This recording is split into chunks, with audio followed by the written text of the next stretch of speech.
What's up, family? What's up, family? How you guys doing? What's going on? Okay, I'm gonna give a few of you a minutes, few seconds to pile up in here, and we're gonna do this right. That's right. We're gonna do it right. That's what I said. We're gonna do this right. So hold on. Let me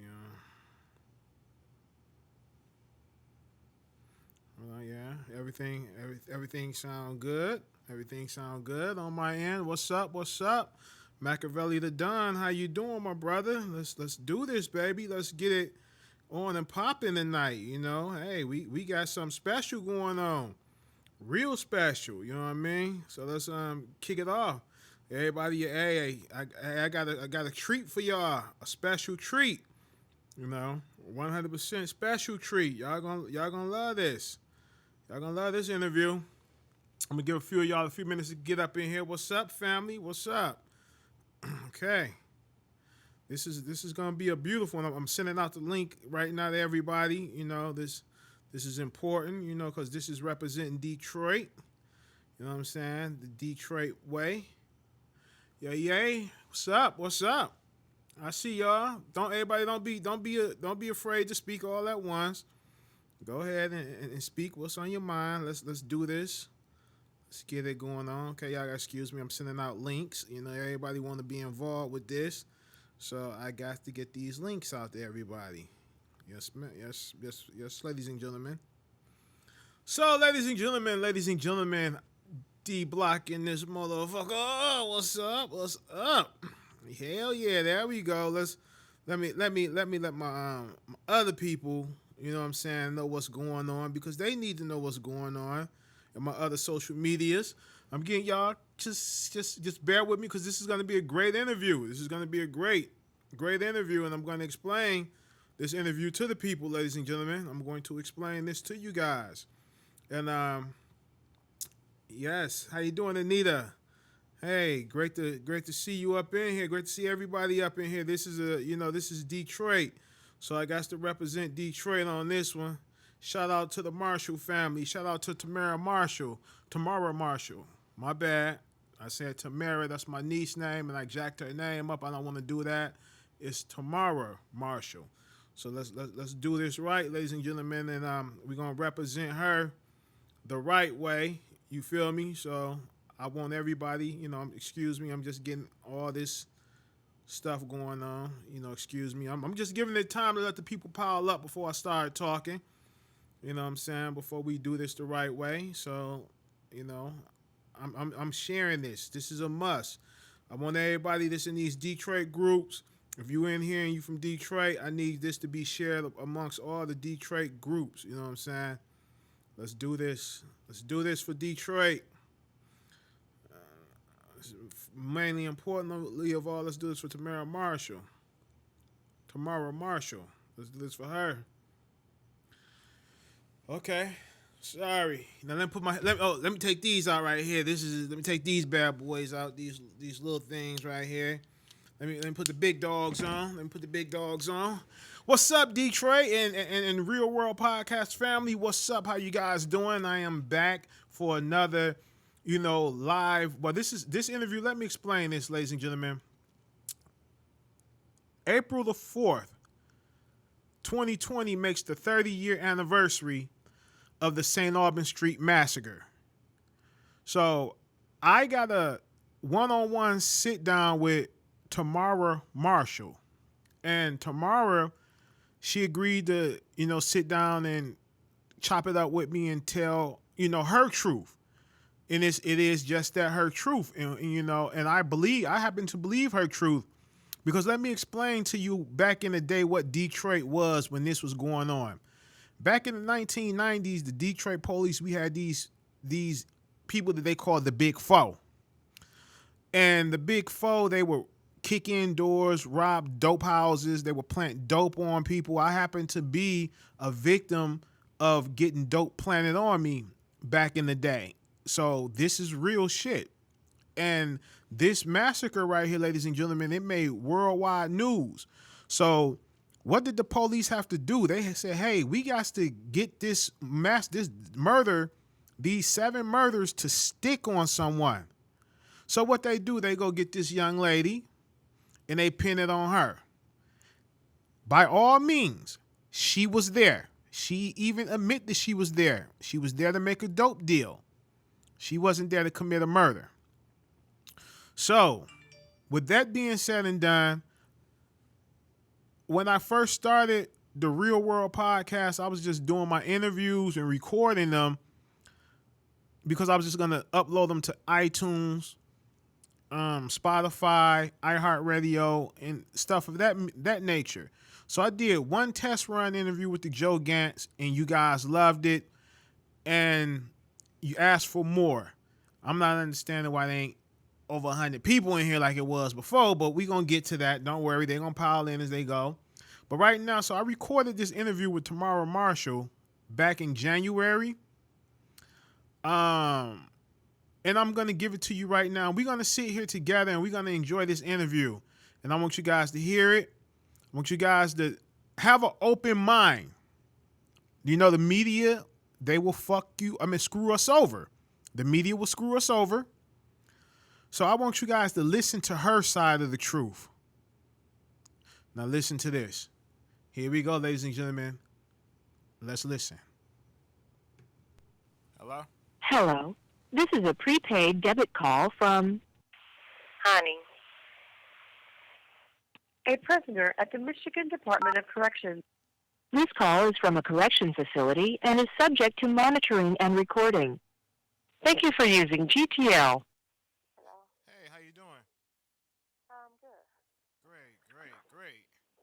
Okay, so we're here now. We was speaking earlier, and I wanted you. Yes. I wanted you to start off with your poem. I wanted you to Okay. Okay, go ahead. My name is Tamara Marie Marshall, and what you're about to hear is a true story. Nearly 30 years has passed me by. I broke the law, I won't tell a lie, but I never killed one single soul. They painted me to be so darn cold. My life is wasted because I tried to survive. So mad I didn't help save their lives. I'm begging, hoping, praying for a second chance. I invent life-saving products to enhance. No one pays attention to the foul play, how the prosecutor and forensic guy lied their way. Changed the ballistics of all the guns just to place one in my hand, so they won. Appeal? What a mockery and a joke. No matter what evidence I have to invoke, it's ignored. They won't follow their own law. This is a complete judicial flaw. Now my commutation is on the governor's desk. I pray for some good and hope for the best. Have mercy on me, you'll never regret. Be strong, I know some will be upset. I implore, don't judge who you've never met. My number is 212-812. Please don't forget. I'm remorseful and my eyes are very wet. Well, my name is Tamara Marie Marshall, and I am in prison for first-degree murder, the crime that was committed in 1990 on St. Aubin Street. Okay. Now, a lot of people are still familiar with the St. Aubin Street murder in and out of Detroit because that was like, here's the history of St. Aubin Street. In 1929, there was another massacre on that street. So when a lot of people Google the 1929 murder and your murder comes up with that murder as well, both of those are connected together because it was 2 massacres on that same street. Now, the 1929 massacre was never, ever solved. No one was ever caught or served time for it. Oh. Okay. Okay. Now, Tamara. Tamara. My fault, Tamara, because I got a little niece named Tamara, and she spelled her name the same way as yours. Okay, Tamara. I want you to tell the audience your life coming up as a young lady to teenager, what happened and what could have possibly went wrong to have you falsely accused of a crime that you had nothing to do with. I didn't say that I didn't have anything to do with it. I just did not know that people were going to die that day. I went to do a drug buy and an argument jumped off, and then things progressed. Okay. Could you tell us about the drug deal? Well, before all of this happened, I lived with my parents, and my parents were fighting every day, and there was a lot of abuse in our home, and it was getting so um, horrible that I just couldn't stay there anymore. So when I was like um, around 16, I left home. Um, I went to a friend's house, and she told me that I could stay with her, and she stayed with her brother and her father. But after being there one day, she came and woke me up and told me to hurry up and leave, that she heard her brother saying that he was going to pimp me. So I got my stuff and I left because I refused to be a prostitute. So when I left, I had like less than $100 in my pocket, and I met a boy who was selling crack on the street. And he says that if I gave him $90, he would give me a 8 ball, and I could sell it and make $200. So I was like, okay. So I gave him the money, and he showed me how to sell crack. And then from there, we were staying at the place that he was selling drugs out of. And so I saved my money, and he showed me how much an ounce went for. So I bought an ounce for $700. And then I went from an ounce to a big ace. And so at the time it was 2,800. And I was kind of like, just on my own, trying to live, where I could, or in a motel or whatever. And so I met a guy from Mount Clemens, and he asked me did I know where to get a kilo from. So the guy that was selling us drugs, he sold all kinds of weight, and he liked me. So I asked him, I said, how much is a kilo going for? He said 17.5, but for you, I give it to you for 16.5. So I was like, okay. So I told the guy from Mount Clemens, because he didn't have a connection in Mount Clemens or Detroit, and he said they were 19.5 where he was from. So I told him it was 19.5 so I could pocket $3,000, and that would help, me out.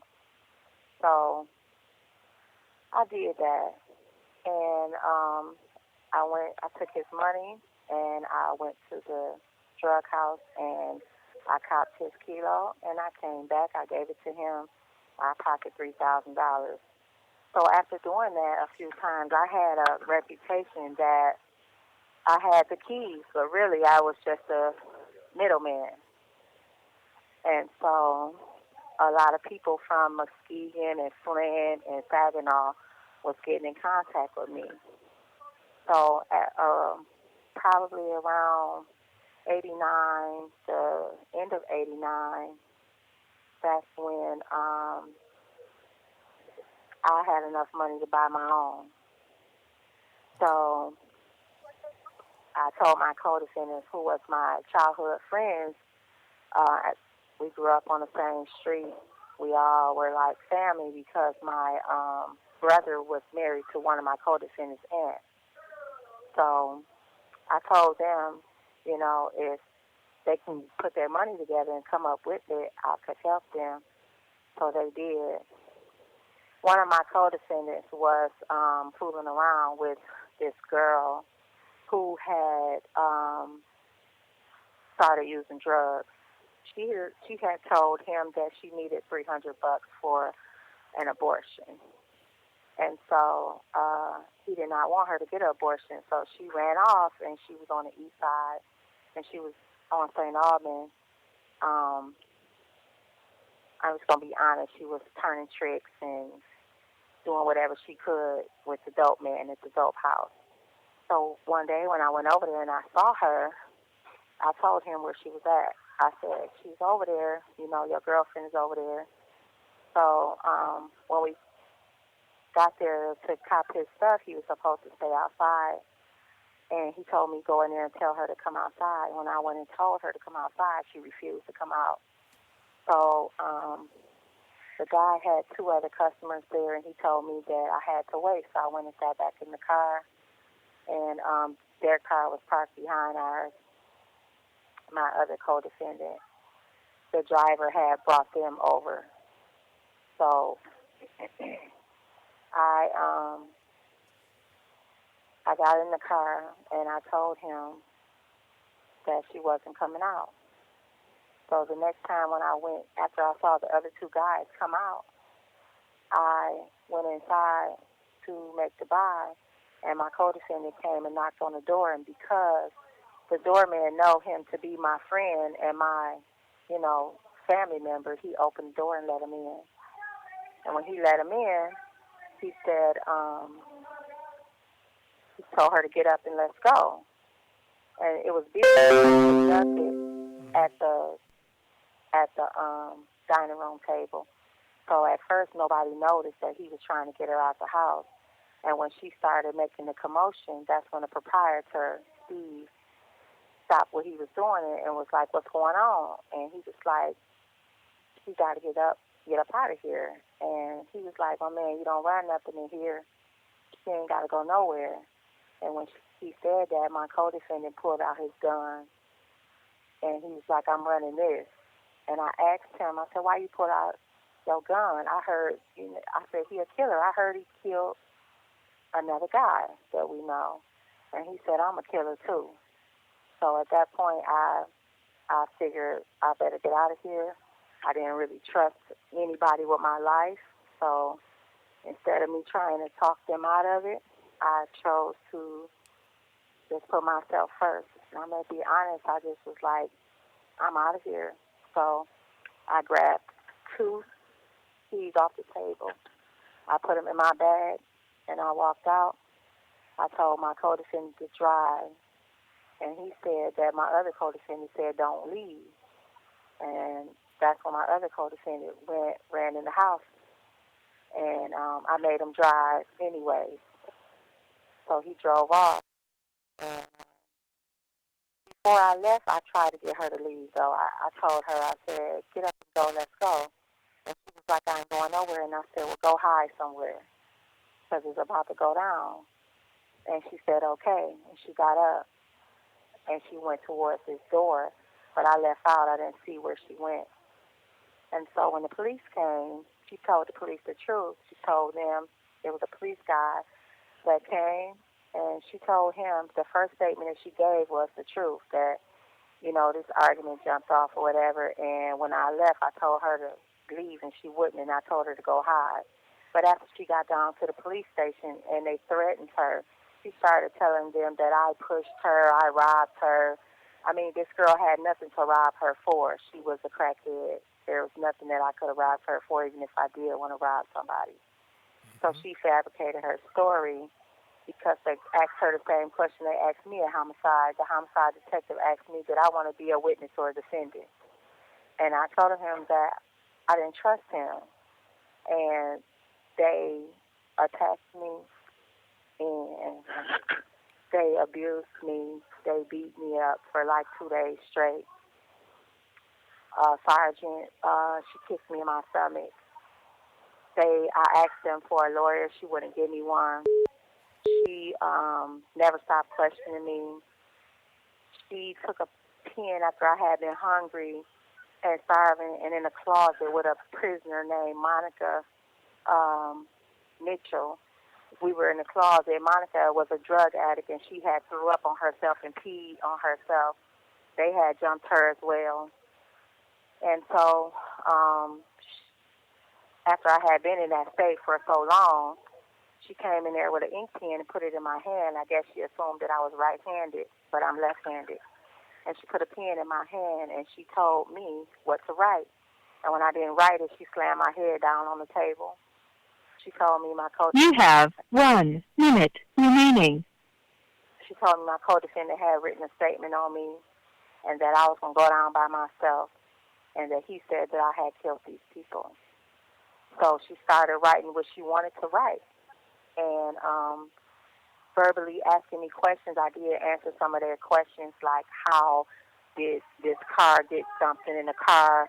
My co-defendants brought something and put it in the car, and it was in my other co-defendant car. And when he dropped me off, he refused to take the stuff. So he just threw the stuff out, and it was like one shoe and some jeans or something, and a jacket or something. So my uncle lived in Southfield, on like between 7 and 8 miles on Lasher Road, and there was like a lot of white people in that neighborhood, and I don't want to cause no scene because I was staying with my uncle at that time. So I just picked the stuff up and took it in my house. I didn't want it on the line. People. Thank you for using GTL. Hello. Yeah, go ahead. So a couple of days later, they came and got me and took me, to I guess 1300 Aubin from homicide. Mm-hmm. And then from there, I went to Wayne County Jail, and I've been locked up ever since. Okay. Now let me ask you: your co-defendants that you speak of, Mark Bell and Jamal Biggs. Yes. Okay, and what's his name? Mark Kason. He was the driver, and he stayed in the car. I want to be clear about Mark Kason. Yes. I feel sorry for Mark Kason. Mark Kason had absolutely nothing to do with this. Mark Kason didn't even know where he was going. He just thought he was giving, somebody a ride over there. He didn't know he didn't even know he was going to do a drug buy. He didn't know anything. He was just told, drive us over here. He didn't know anything. So, when stuff started, they was bringing stuff out to his car or whatever, he still, it was unbeknownst to him. But he ended up signing a plea bargain, and this boy was a virgin when he went to prison, and I heard he was raped constantly and robbed, and I feel horrible about that. And every day I think about that, it bothers me because I tried to tell them that boy didn't have nothing to do with it. They didn't listen. He just wanted to hang out with the in crowd. Wow. And just hanging out with the in crowd. He was young and he didn't know any better because I've read that you did inform the police that he was not involved. Didn't have no knowledge what was going on. None whatsoever. And they still trapped him into Yes, taking a plea bargain.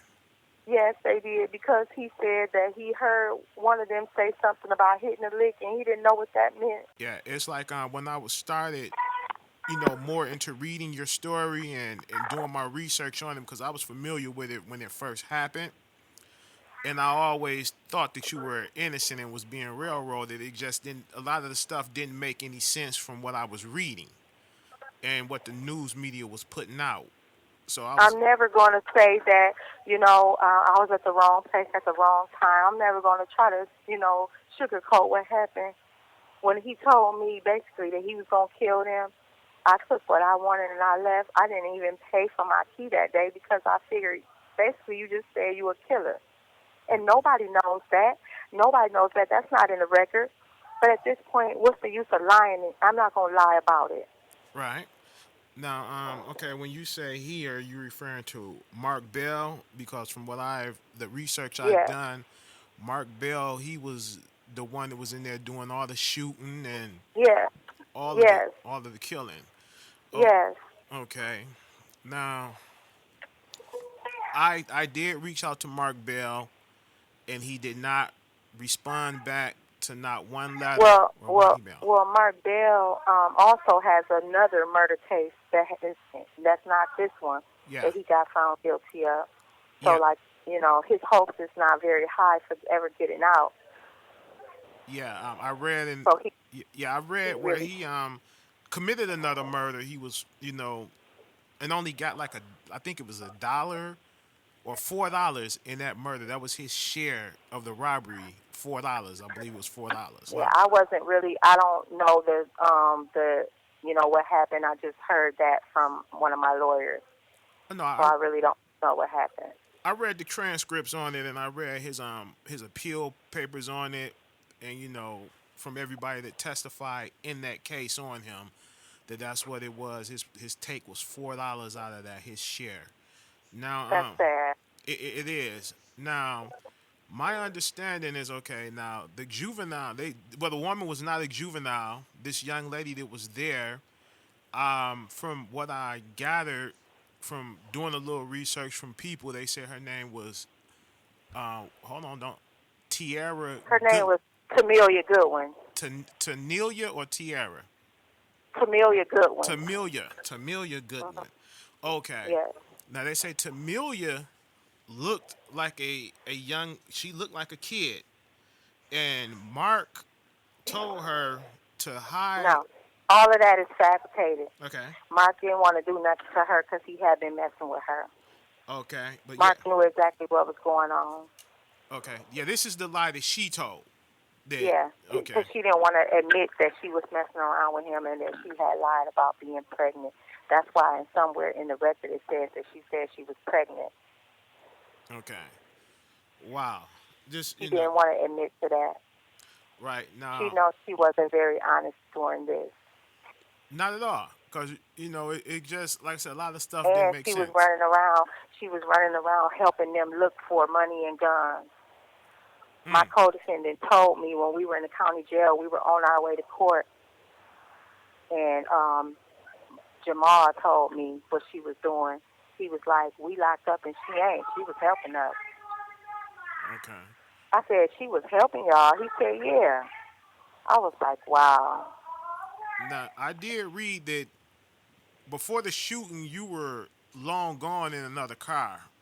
I was. And then, the boy that jumped on Jamal, that got up off the floor and started fighting, his name was Craig LaReese. He will tell you that I wasn't there. They asked him, was I there? He was there in the house with the other people. He said no. Okay. He said the first time he saw me was in the newspaper and on the news. Right. Because I left. Now, the chick, the Tamelia, and she were saying that you were calling all the shots. She was pissed off at me. Yeah. She was pissed off at me because she was in love with Steve and Steve was in love with me. Right. That's the bottom line. And she was angry. And in the first statement, the man asked her, was I caddy? When we had a pre-trial, when I had Charles Campbell, he asked her, was I caddy towards her? She said no. He said, did I act mad towards her? She said no. But your second statement, she said that I pushed her, I robbed her, I did this, I did that. I said killed him. How can you say I said killed him? But then she said she never saw me say it. She said she heard a female voice say it. Really? Yeah. That female voice was hers. Yeah, that's what It wasn't mine. Yeah, I read that she didn't actually I was nowhere around. And why, if she heard me say killed him, why Craig LaReese didn't hear it? While people were getting shot when he jumped up off that floor. When he saw his friend get shot, he jumped up off that floor and started fighting. Most definitely. So yeah, that I read that it was a young teenager or something of that nature. He was young, 16 years old. Yes. And he was like 17. Okay. But the bottom line is he was a big boy and he fought for his life and he alive to this day. And there was one more lady there that Craig saw as well, because on my way out I saw a basehead lady, a crackhead lady, a short black lady, light brown with glasses and a V on her coat. He explained the same thing in court because the judge said, what is a basehead? And they explained it to him. The basehead lady, I don't know how she got out. I don't know if she went out a window, but she was there when I left, and she wasn't there when the people died. So I don't know where this lady is. If she alive today, I wish she'd step up and tell these people that I left. Most definitely, because someone was hiding. Someone was hiding on the roof. It was one of the young ladies that were hiding on the roof. That was Tamelia. Tamelia said that's where she went. She said that because listen, if they was going to kill you or they felt like you was a threat to them, why would they let you out your sight? Nobody else got out of their sight. She was out of their sight because she was helping. And when she went upstairs to allegedly look for something, she went out the window and she laid on the roof. I'm the one that told her to go hide because I told her it was going to go down because he told me. If it wasn't for me, she wouldn't even be alive. Wow. Now let me ask you this question: Was was it Steve Owens? Was 32? Was that your boyfriend or ex-boyfriend? No, he was not my boyfriend. He liked me. He liked me, and I knew he liked me, and that's why I could go and get, a deal with drugs or with whatever I wanted. You know, we was all right. We didn't have the problems that they claimed we had. Okay. Because yeah, that was in He the was never police. my boyfriend. I had a boyfriend Yeah, because the police put that out there that he was your ex-boyfriend, and because they needed motive. Anytime you have a murder, they need motive. If they don't have a motive, people just don't get found guilty for stuff. makes a lot of sense They to me. wanted to paint me to be some kind of crazy ex fatal attraction. I'm not like that at all. I don't want nobody who don't want me. It wasn't like that. Yeah, because you were a pretty young lady back then, and you were most definitely still a pretty And young and lady. not only that, this was to me when I was 18, 33 was old. That's number one. Let's get that together. There was no way I would have made him my boyfriend, and I knew that he had a drug addict. When he died, he had cocaine in his system. Wow. I ain't never been with no man who was a drug addict, and to me, I would think is an old man. Yeah, because this is different back from I was then to I today. was Yeah. 115 pounds with hair down my back, looking very good. I could have had anybody I wanted. I did not want him. He wanted me. And this is what he does. He gets young girls, he flaunt his money, and he think he can get what he wants, and that's fine. And that's how it was. And I took advantage of that when I allowed him to flirt with me, and I would go over there, and I would get things cheaper than what other people would. I'm not going to lie, I have no time for that. Okay. Now let's move along to the new evidence that was Okay, revealed. Okay. Now one of your okay. co-defendants, would that be Jamal Biggs or would that be Mark Bell? Had sent you a Jamal wrote me and told me that Mark only used one gun on Steve, and they lied about the ballistics just to make a third gun because there was I think a 357 and a 22 used, and they said a different 22 was used. They said that Steve was shot with two different guns. They made the jurors think that my co-defendant shot him, and just for good measure, I went and shot him again because I'm angry and I'm jealous. okay. So when they told the jurors that he was shot with two different guns, and that guy in the basement was shot with a 357, and the prosecutor said we got three defendants here and three guns and three shooters. He put the nail in my coffin. And then how can I dispute that it wasn't three guns if I wasn't there? I believe it. You know what I believe? He must have ran out of bullets and pulled out a new gun, so I didn't say anything. And then in 2013, Jamal wrote me and told me otherwise. So I saved up for a lawyer. I gave that information to a lawyer. He put in to get the ballistics retested, and boom, it was just the way he said. One gun was used on Steve Owens. So they lied. We Okay. can't go back. There's no do-overs in life. The jury will never hear that. Wow. Now what happened when you were in trial at court for your appeal? What happened? Um, I went back to court on my appeal. The prosecutor would not do a plea bargain. He said that it's not newly discovered, that I could have discovered this back in 1990. But how could I discover it when I'm not? Who would believe the prosecutor or the ballistic guy is lying? I never, been found guilty of nothing. This was my first time being under some serious pressure. I thought that I could trust them. If they said it was three guns, I believed it. Why would I believe it wasn't? Like, I didn't know. I'm a kid at the time. I didn't know that, I had to second guess what the officials say that I'm supposed to believe and trust. Wow. Yeah, because right now we got a dirty court system, dirty police system. They do anything to get that conviction. Anything. They will Yes, and lie. I saw that. Hmm. I saw that. But You everything have 1 minute remaining. there was no way I could dispute it because I didn't know anything about the law. I didn't know that I couldn't trust, the officials that's supposed to be forthright. Wow. Because yeah, you got a raw deal out of all of this, and there was another young lady that got a raw deal. I would like to say a juror. could you tell us about the juror situation? The young lady that was in the jury that they locked her up Okay. with you. Okay. I'm going to hang up and call you right back because we're out of time for this call. Okay. All right. Hang on. All right. All right. Okay, so while we were in trial, one of my jurors, her name was Patsy Johnson, she raised her hand. She told the judge, said, Judge, I was told that jury duty is 3 to 10 days, and we've been here over 2 weeks, and I'm not going to be able to make it tomorrow. I have another engagement. And he was so furious that she said that. He said, I don't know who told you that. Jury duty is until we get done, and you will be here tomorrow. And he slammed the gavel and cut her off. So the next day, she wasn't there. So I said to my lawyer, I said, the juror is not there from yesterday. So he's like, oh, yes, we finna get a mistrial. So he stood up. He said what he had to say. The judge said, no, we're going to find her. Everything can be repeated. We got another jury. We don't need, it's mistrial denied. So they issued the bitch warrant for her arrest. They put me in a bullpen early in the morning. Between 4 and 5, I had fell asleep. So I had been in there so long. And between 4 and 5, they brought her to the bullpen. They put her in there with me. She saw me, and you would have thought she saw Freddy Krueger. She screamed, and she cried. She fell down on the floor, get me out of here, get me out of here. I mean, she was shaking. So I got in a different corner because I didn't want to be next to her when they came to look in the door. I didn't want them to think I was doing anything to her. She in there screaming and crying. So the bailiff came. It was 2 bailiffs, a black guy and a white guy. The black guy came and looked in the door.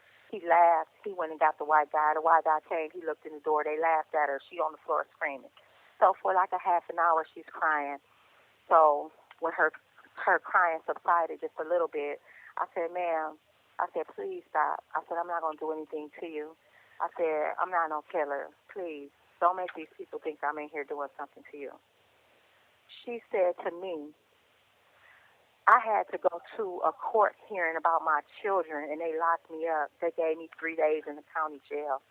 She said, I wanted to get out of there. I didn't want to be on this case. I wanted to, just like find you not guilty and get out of there. But the jurors was like, no, as soon as they get done talking, we just going to find her guilty. They know your co-defendants got found guilty. The judge gave them a direct order not to read the newspaper or look at the news. We asked for change of venue. He said no. He said, I'm going to trust my jurors. She said, we know that they got found guilty. Everybody read the newspaper and looked at the news.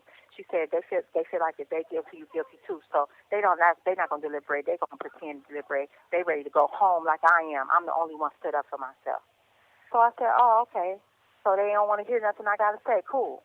So the next day I told my lawyer, I said, look, I was in there with I said, I ain't going to call no witnesses or get on the stand.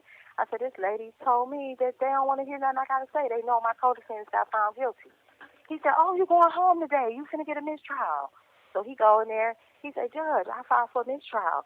They put the juror in the bullpen with my client, and she discussed this case. The first case, the first law of jury duty is to not discuss the case while the case is going on. So she said, he said I was going home. So the judge said, no mistrial. He said he got the bailiffs up there. He swore them in. He said, did y'all put Marshall in there with her? No. Did you put her in there with Marshall? No. So he said, I'm gonna believe him over her anyway. I said, okay. She had on a skirt set, a black skirt set with some black stockings with a line up the back and some shoes, some black high-heel shoes, and she had on some perfume that I have worn before. It was Beverly Hills Red. The lady was in the bullpen with me. So he was like, nope, they don't want to hear nothing I got to say. My lawyer said there's nothing he could do. So she appealed. She sued. She got out the county jail and went to a hospital, and she sued. She sued, and I think she lost. And then I think when she appealed, she won. I heard she won, and I heard that she found a private investigator to prove that she was in that bullpen with me, and that she did speak to me because she said being there with me drove her nuts, and she spoke to me. So I think they awarded her some money. I'm not sure, but I heard that they did. And it was only one holding cell outside of Judge Harvey F. Tennant's courtroom for women, so she had to have been in there with me. That's what the investigator found out. There was only one holding cell outside his courtroom for women. So all the women that was going to his courtroom was in one cell. Do you happen to think?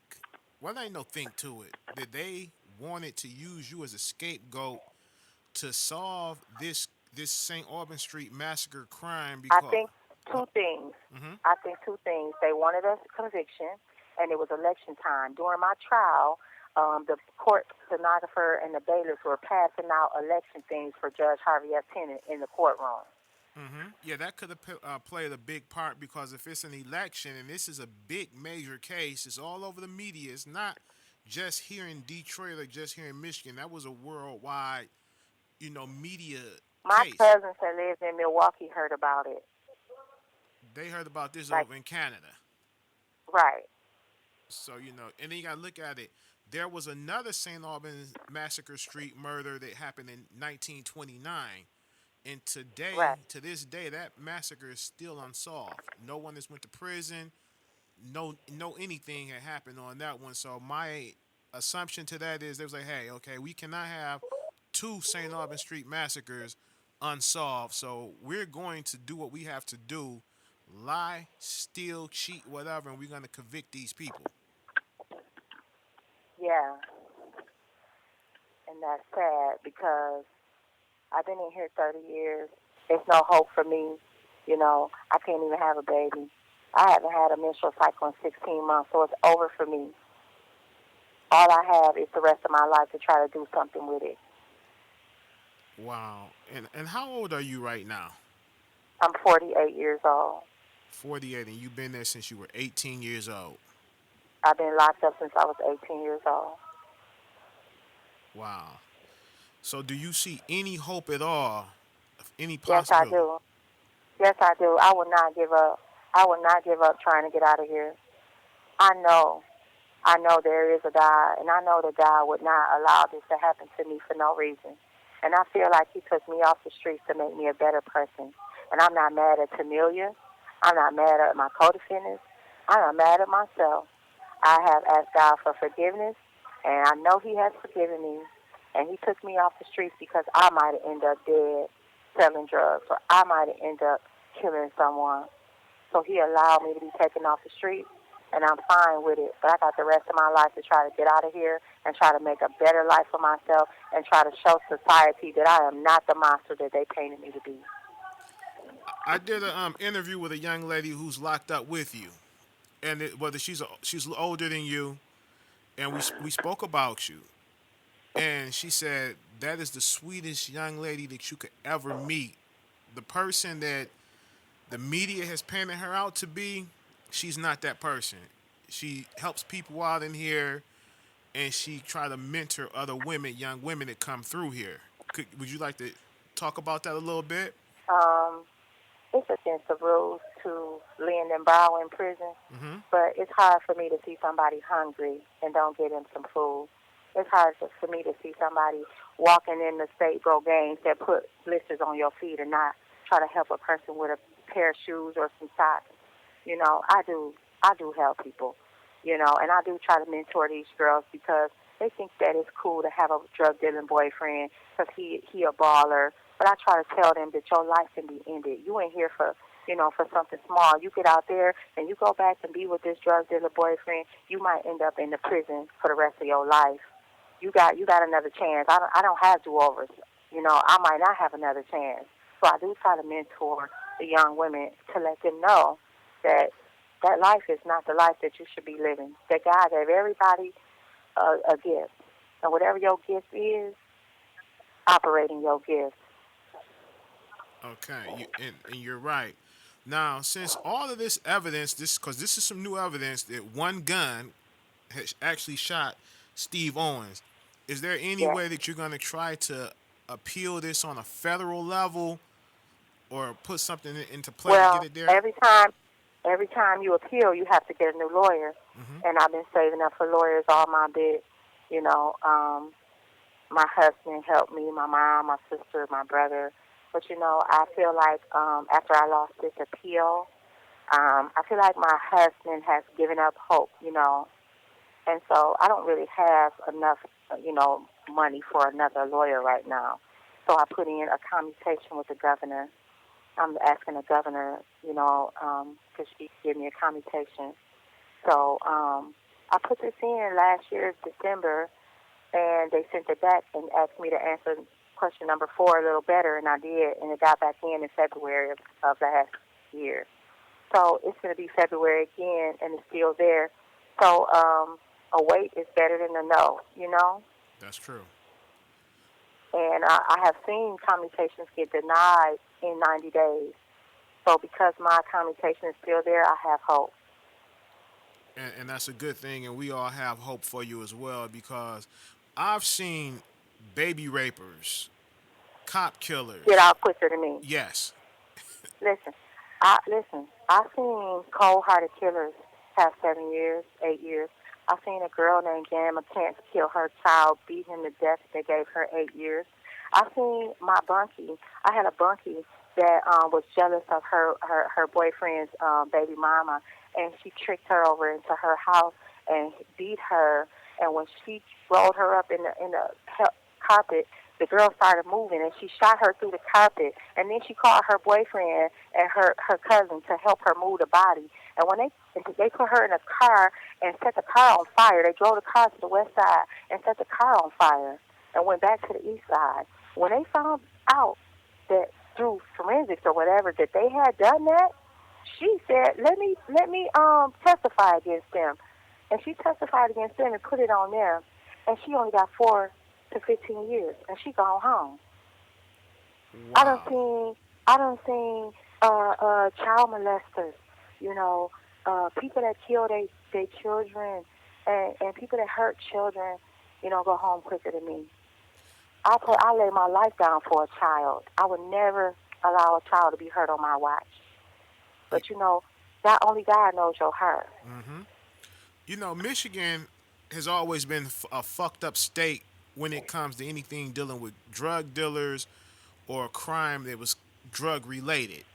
Michigan is so quick and so willing to forgive a child rapist, a murderer, or a robber quicker than they will forgive a drug dealer. We have. I was in. Go Go ahead. ahead. No, we have a law here in the state of Michigan, right? If you have 2 drug convictions or more on your record, the state of Michigan will not help you. They will not give you food assistance, and they will not give you any type of health benefits if you have 2 or more drug convictions. But a baby rapist, a cop killer, or just a regular murderer or any other despicable crime, they will help them. Could you do? I'll never understand this Michigan law, but the lawmakers, it's in their hands, and what can we do? Basically, like you said, we can just pray about it, and hope the Lord hear us praying, and we can make something better come out of it, because the time that you have, it just don't fit the crime, because there are people that saying that you wasn't there. And this young lady, Tamila Goodwin. Tamelia Goodwin. Tamelia Goodwin. I'm gonna try to look her up and find her for you, because she's the key to this. I mean, I'm quite sure there's people who have came and You have 1 minute remaining. have came and recanted their story and came and told the truth later on down the And line. and you know what? The statute of limitations for perjury is 7 years. It ain't like she's going to jail. Right. And it ain't like, even if she could go to jail, I wouldn't want to see her in jail. If they let me out tomorrow, I would not try to sue for wrongful imprisonment. I would be just so happy to have my freedom.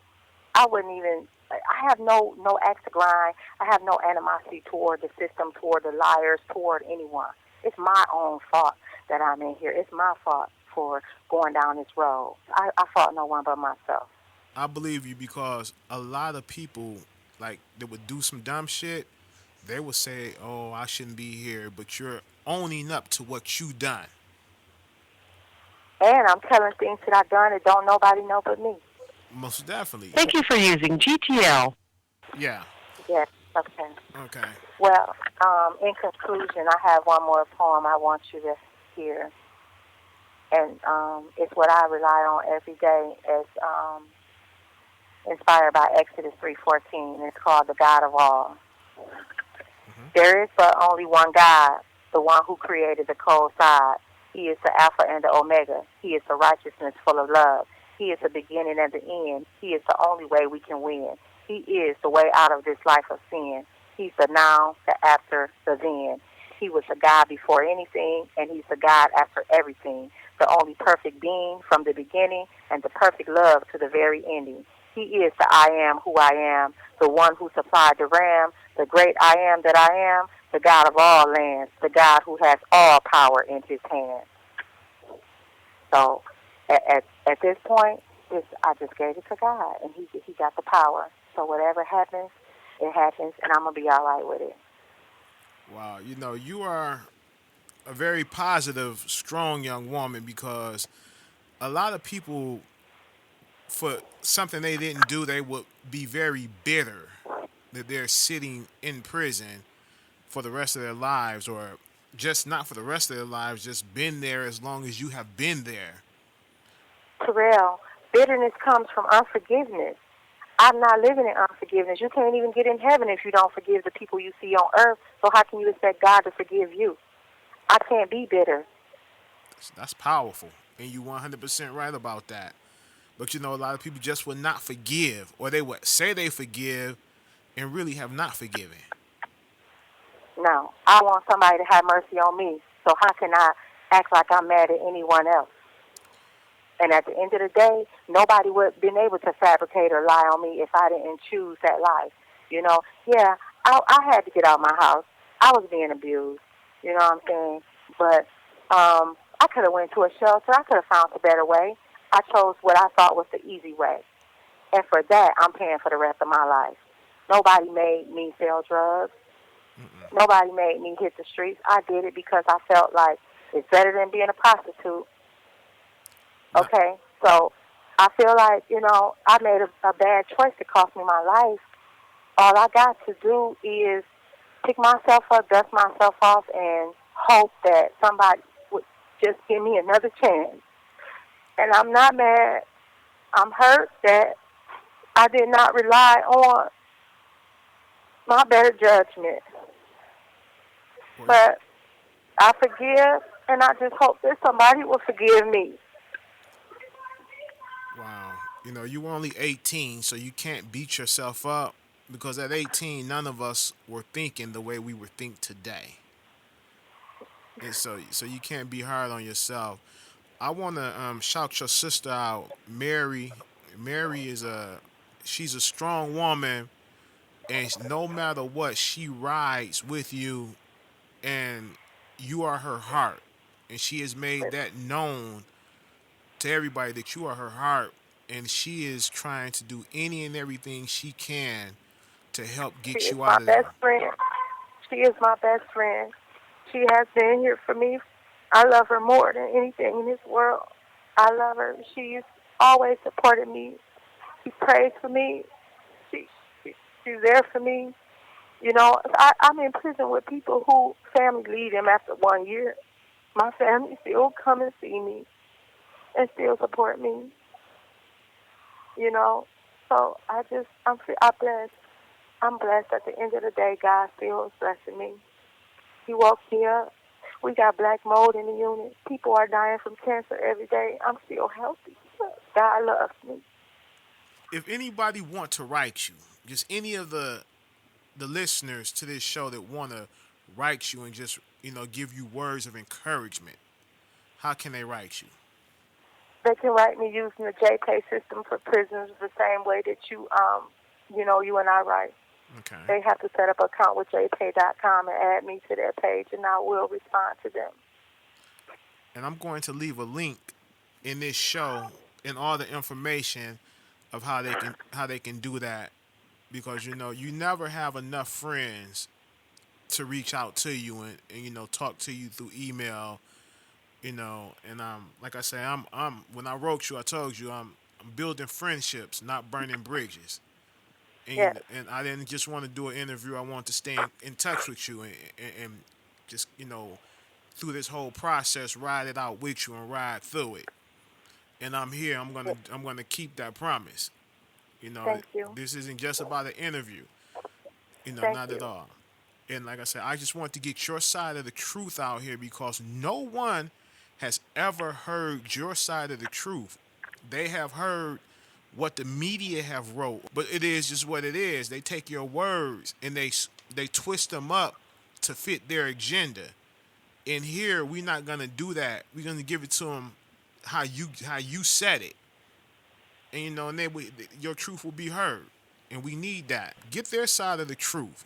Take time to do your research. Don't just take second and third hand information what you heard off of the media, because I know Yeah. for a fact a young lady I was dealing with back in the 90s, she, Mhm. she had lost her niece had got killed, and the family was not speaking to the media. And I never forget, the lady at Channel 4 News told them, well, hey, if y'all don't give us a story, we'll just make one up.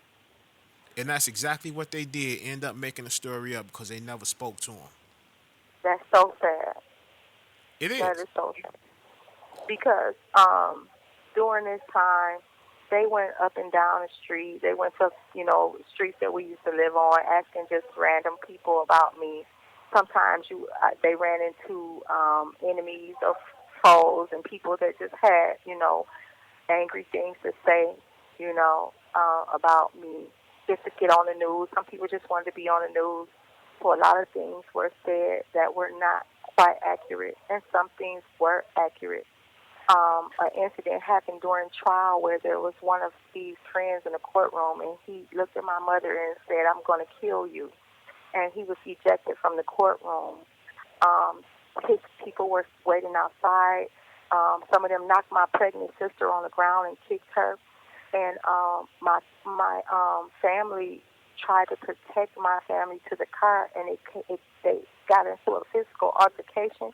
Do you know the media said that my family jumped in, but nobody told the truth about how they knocked my sister down pregnant and kicked her. Because the media they painted you in a bad way, and it was going to paint your family in a negative way, because they at the age of 18 they were calling you the young angel of death. I know. Like when you were And here, when you were locked up and you were hearing all of this nonsense about you, these lies, I mean, how did that make you feel? horrible, horrible. And even to this day, whenever someone gets mad, that's the first thing out their mouth is those things. All I know is I know who I am, but words cannot really break me. I'm a human. Sometimes it hurts and sometimes it doesn't. So, I just hold my head high. I know who I am. I know who I belong to. Well, like I say, the young lady I know, I'm happy to have met you, and I'm happy to know you. And Thank you. you're more than welcome. And I wish I would have known you back then, and you would have probably been with my team, and you wouldn't have been in that situation. And I know that to be a fact, a guarantee fact. But Yeah. now all we can do is look. Can't look back at yesterday. We gotta look No. at tomorrow, today and tomorrow. Yeah. What we gonna do today? What we gonna do tomorrow? How can we possibly get this ball to moving faster to get you in a higher appellate court, so they can hear this information that is new to you, because Yeah. the prosecutor knew all along but didn't share any of this with your defense attorney back then, and didn't And share that and this. that first statement that she gave when it was fresh on her mind, when they took her off that roof and put her in a car, that first statement was the truth. Do you know they act like they don't know where that statement at? And the only proof that I have that the statement exists is in the pretrial transcripts when my attorney impeached her on it. He made her read it.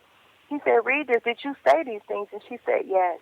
And so right then and there, they should have just said, "Okay, we And got do the you wrong know, person." during that time for the pretrial transcript, when she was asked questions that would exonerate me, she just said no response. There was like between 15 and 30 no response, and they just went on to the next question. They didn't make her answer these questions that would have exonerated me. Just like she just was making up stories as she went along. Like one time she didn't want to say that Mark was the the culprit and the head of the of this situation. So she kept trying to protect him because he is the one who left her alive. So she said, "Oh well, I heard somebody somebody's voice saying this," and then she said one of them kicked somebody, slapped somebody, and he said, "Slap him with what?" And she said, "His foot." And she's, "How do you slap somebody with your foot?" And then she said, somebody shot down the hallway. I didn't see who shot the guy next to me. I'm laying on the floor next to some guy, and someone shot him in the head. Well, he right next to you. Why you didn't see who shot him? I don't know who shot him. She don't want to say that Mark shot him. She said it got shot from the hallway. But let me tell you how that's impossible. The forensic guy said that everybody was shot close range, touching the hairs. So they put the gun up to the scalp and they shot.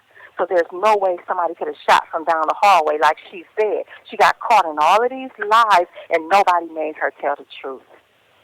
And I have the forensic evidence that he said every single person was shot close range. Close range is not down the hallway. And it's amazing that the judge even allowed this to happen. That judge told me that as long as he lived, he was going to keep me in prison. I won my appeal before, and then he kicked it out. He would not do anything, and he passed away. The prosecutor passed away. So then they gave me the same judge that my sister and brother had. My sister and brother went to prison for murder, and this judge found them guilty. And my brother beat his on appeal. My sister did 17 years. The same judge that sent them to prison, that's who they gave me for my appeal. Did you think I was going to go home with him? No. He and then I feel responsible for my sister and brother because when they were in trial, one of their jurors stood up and said, now we in trial like months apart. One of the jurors said, are these the sister and brother of Tamar Marshall, the St. Aubin killer? So you know they were going to get found guilty. Yeah. And that juror should have been kicked off the jury right then and there. I don't know if the juror was, but the juror let everybody in the courtroom know that was my sister and brother. Do you know it's millions of Marshalls in the world? Like, yeah, they should have got a whole new jury. Yeah, they should have got a whole new jury. So then they gave me Craig Strong, and he sided with the prosecutor saying this is not newly discovered evidence and sent me back to prison.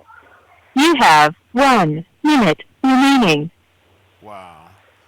Well, this what we gonna wrap it because we got more than enough. Okay, thank you. And I'm gonna put this out here, and I'm gonna do you some great justice, and I promise you, it is not gonna be twisted up or any shape or form or fashion. Thank you. You're welcome. Thank you. How you spell that chick's name? Is it spelled Tam? Tamila, and Goodwin is Goodwyn, because I remember researching WIN and one of them is wrong. Okay. So I'm going to have to look at my transcript and tell you the correct. I'm going to email it to you, the correct spelling of her name. Okay, yeah, do that because if we can just even get her to even, tell the truth or whatever, that will help you. And if she ain't trying to tell the truth, I'm really not going to try to hear anything she's trying to say. Okay, ladies and gentlemen, what you heard was from a woman who was only 18 years old, sent away, life without the possibility of parole, for a crime she wasn't even there for. Now, you heard her take full responsibility for setting up a drug buy. How many, just street cats that are in here, how many of you have set up drug buys, drug deals in the past? I have. You have no control over what go wrong at a drug buy just going wrong. Here it is. You got the witness in the house who survived the shooting, said that she wasn't even there. They didn't hear her voice. She wasn't there. But she's in prison for the rest of her life because you got some crooked cops. All of them, a lot of them is dead now. May they burn in hell. Well, I'm not gonna say that. May they burn in hell. Lord, forgive me for that. The Lord will handle that. Everyone who had something to do with that will be handled. You don't play with no one's freedom. You don't play with no one's life just to get a win. You just don't do it. So my thing with this is it was unfair for her. The Hendricks, would you please call in? Hendricks, the number is on the screen, 313-437-2174. Anyone that's in this chat who knows Tamara Marshall personally, who have had interactions with her, if you're in this chat and you like to call, please call 313-437-2174. You can call in right now. All calls are accepted. All calls. This is a situation, ladies and gentlemen, that this has been going on just not in Detroit, Michigan. This has been going on all around the world, all around America for decades. Like Mary Ellison said, for decades, even before her, even after her.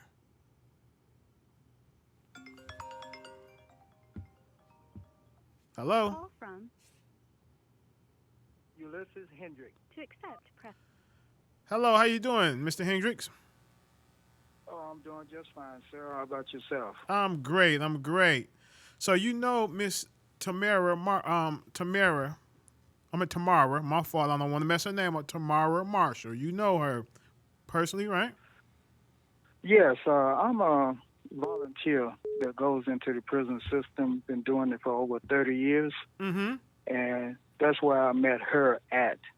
And I go in, I do Bible study there, and I also do a Sunday morning worship service. And I was able to meet her. She was a student in my class, and we talk about God and her life, and committing her life to the Lord. And she shared some things that was going on, and she listened attentively to what I was telling her concerning the scripture, concerning the word of God. And I know when I first met her, the way that she was dialoguing with me during that time, and I just noticed the gradual change in her life as she become more and more a woman of God and had more and more questions concerning God and her relationship and responsibility that entails. So this is not a person that I just known for a week or a month. I've been knowing her I would probably say almost 10 years. It's been a long time.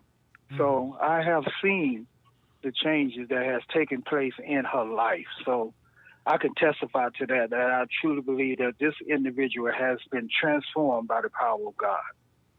Yes, just by talking to her before the interview and during the interview and after the interview, you can tell that she's, a whole different person from who she was at 18 years old, and I feel personally that no one 18 years old should be sitting in prison for the rest of their lives for a mistake, and especially if she did not kill anyone, and she didn't. There was witnesses that clearly stated that she was not in the home. It's in the transcripts that she was not there.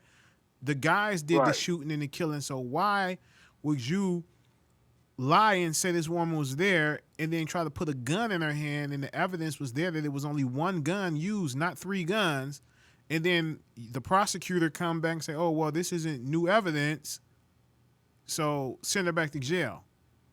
That's wrong. Right. That's wrong. Yes, it is. It's definitely wrong, and I know that a lot of people be saying that they are innocent, and only God knows whether they're innocent or not. But when she said that she holds no grudges, that she truly have forgiven the people that has wronged her. And people may ask the question, well, how do you know? Well, if you are truly a child of God, if you truly have had an encounter with God in the person of Jesus Christ, there's going to be an impact on your heart.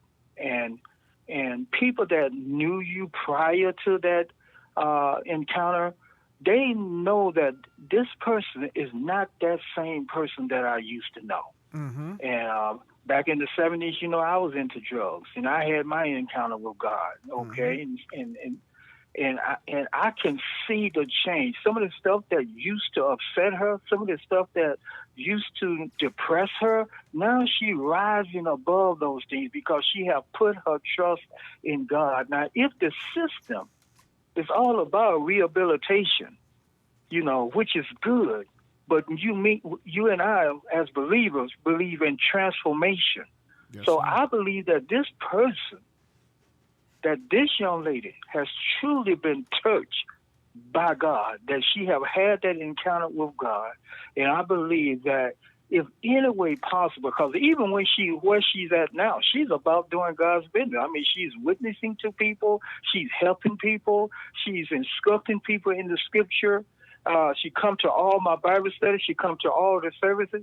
So she's actively involved in ministry in that location right now. And I believe in my heart truly that if she was given another opportunity to live her life outside of those walls, I believe that type of character and that type of behavior would continue. I truly believe that. I believe it too. I look at her, she's more of a liability. She's more of an asset than a liability. Yeah. She's more of an asset because she can go out and talk to other young women. Talk to other young men and let them know out here. I'm talking about out here, not in there, because once you're in there, you done already made your mistake.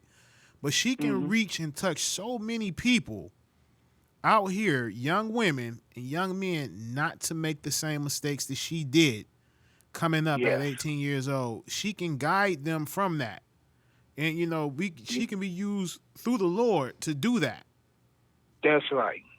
That's exactly right. And when you said that, I could just sense the presence of God connecting you and I together when you just said that, because I believe truly in my heart that that's her mission. Her mission is to go out, and she has a testimony. She has a testimony about the way that she were and what's happening now.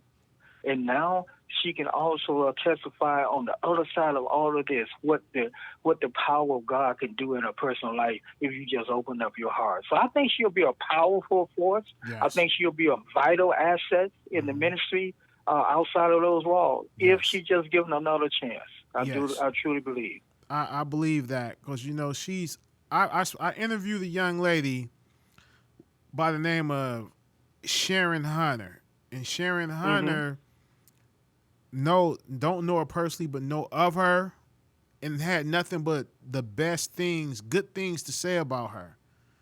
Knows, Tamara, she's good. She's good people. She helps you out in here. If anybody needs something and she got it, she would give it to them.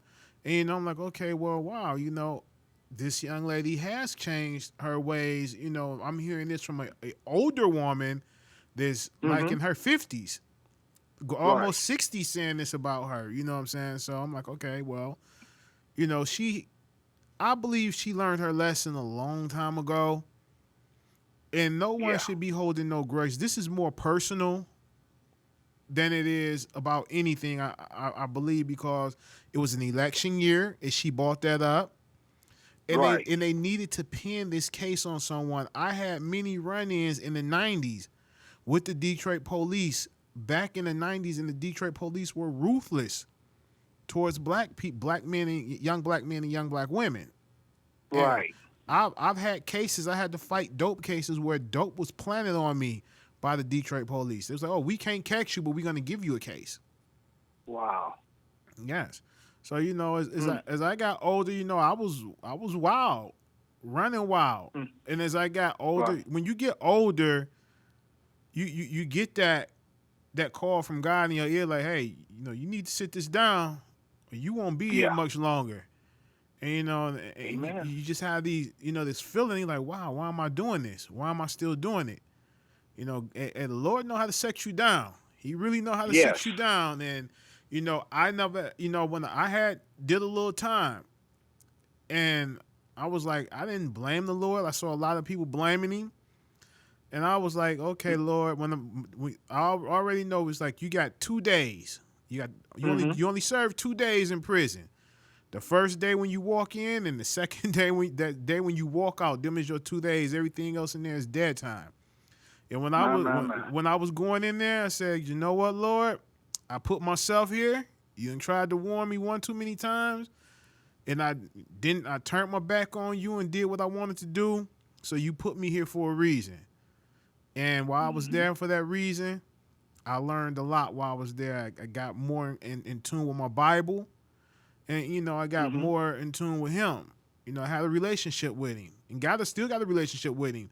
But the relationship there, a lot of people, they go in there and they get this relationship, but then when they leave out, they leave that relationship behind those walls. Yes. But you got to bring that relationship out with you. Because without the Lord there, you ain't going to do nothing. Whatever you're trying to do, it ain't going to be done right without him being a part of your life. That's so true. I can't make it without him. I am what I am because of him. And I thank God for a man of your character and that has a platform like you have. And I just pray that this will open up some doors, open up some avenues where people can reach out that has the ability to look into this case and help her. Anything that I can do, I'm with it 100%. I would just like to see, I would like to see. I've been watching this thing on the television about this For Life flick that I've been watching. So everything ain't right. Everything. I mean, we live in a fallen world, okay, and it's not going to be true justice until Jesus Christ Himself sat on the throne of His father David in Jerusalem. The system is flawed, and sometimes innocent people, get the shaft, get convicted. So I don't know about what happened back then. I take her word for it, but I'm talking about what's now. And what I see now is an individual that's an asset and not a liability and need to be given a chance. That's what I see now. Amen, brother. Amen. And I agree with you wholeheartedly on that. She deserves to be out here and in these communities, because I believe she can save a lot of people. She can do it. Well, you know what, Mr. Hendricks, you can call back in. Someone else is blowing up this line to get in and say something, and I appreciate you calling, brother. Okay. Thank you so much for the opportunity. You're welcome. Okay. Bye-bye. Hello. Call from Regina. Hello, how you doing, Regina?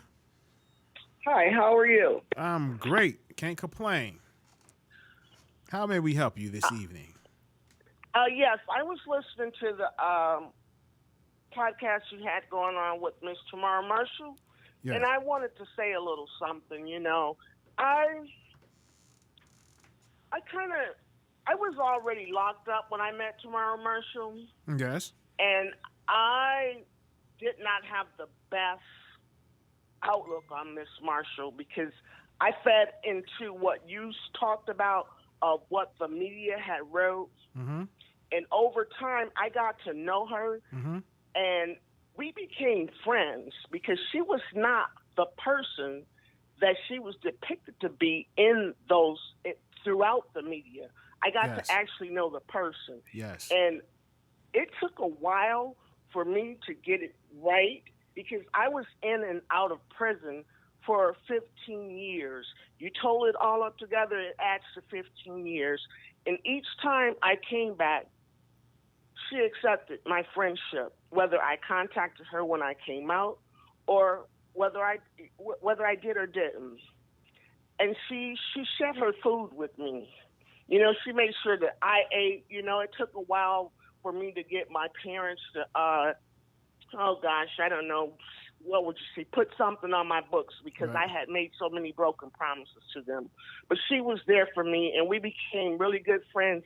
And over those 15 years, I've seen her grow into a person who is compassionate. She cares. You know, she's not the person, like I said, that was in the media. Right. And she's not the person I met after I decided to take her for who she was. She's grown into a woman. You know, when I finally did get it together, and we were writing, and she told me about her marriage, and I thought that was so great that somebody could see what she has to offer, and married her while she's going through the hardships she's going through. You know, they had the hopes, and I just hate to hear the fact that it may be over with because she does deserve another chance. She's not who they say she is in that paper because I witnessed it with my own eyes. It's not over. I'm gonna tell you that right now. It's not over. It's not over. The Lord has the last word on that and the last say so. And you know, I'm not a very spiritual person. I'm not gonna lie. But she has grown there, you know. It's like I didn't know who she was, you know, during the last few times I was back because she had changed from being a good person, but to an even better person. She was filled with the Lord. You know, I'm not a disbeliever, but I'm just not very religious. Okay. You know, but I saw that in her. Wow. You know, and I can just say, you know, she's not who they say in the papers, and in listening to her tell her truths, I really didn't know much about it. I knew she had like two Foot Lockers full of transcripts, and that it went on and it went on and it went on and it went on. And I saw her trying to fight. She was always in her room, in her papers, and going back and forth to court. You know, but I never really understood it. But it has been a long time, and I've done 15. I might have gone in and out like maybe 5 times. Right. She didn't get out just once. And I believe if she got out, she would do the right thing this time. Hold on a second. Hold on. Hello. Call from. My name is Stacy Clyburn. Hello, Stacy. How you doing? Oh, I'm doing good. How are you, sir? I am beautiful. I can't complain. What about yourself? I'm so glad. Okay, go ahead. I am so glad to finally be able to say something. I've been talking about Tamara for years. For years. I had to send in so many comments. Sorry about that because he kept saying that it was too long. But I have so much experience with Tamara because I took her under my wing when she first came in. We did 6 years together. And she is not the person they say she is. Anybody can attest to that. She was just a little girl when she came in, 19 years old. And I was 25, and it was my first time there, too. Right. She got railroaded, sir. She got railroaded. She wasn't even there. There are defendants. I don't know if I need to talk fast or what, but there are defendants that were taunting her. I saw Steve. I met Mark. I met the light-skinned guy. I think he's dead now. We were all in the bullpen together. Right. And she was the youngest. I think she was the youngest of all of them. And the girl that called herself escaping, she only escaped because the guy the guy Mark was her boyfriend, and he caught her at the house. The 14-year-old, well, she wasn't 14. She said she was 14. Right. And he got upset saying that she was at the house with this dope dealer, and he got mad and pistol with the guy. So everybody had to go. That's what happened. Let me explain something to you. And I knew, we all knew back in the 90s as this was going on, ain't no woman, I don't care how many months apart or years apart we are, and we are older than this female. There's no way this female is going to call the shots on something like this. We're going to call the shots. Right. So, you know, I don't understand why anybody would think that 2 men would come in there and let this woman this little girl tell them what to do and how to do it. Because she was a little girl. Come on now, look at them pictures. She looked like a little kid. I was there when she first stepped. They brought her to my rock. I was scared. She was scared. Mm-hmm. And she didn't know what was going on. She didn't know that she was even implemented until it came on the 11 o'clock news. And she cut her hair off and dyed her hair. She didn't know what to do, sir. And they caught her with her the next day, and she was just trembling and shaking. And I mean, I knew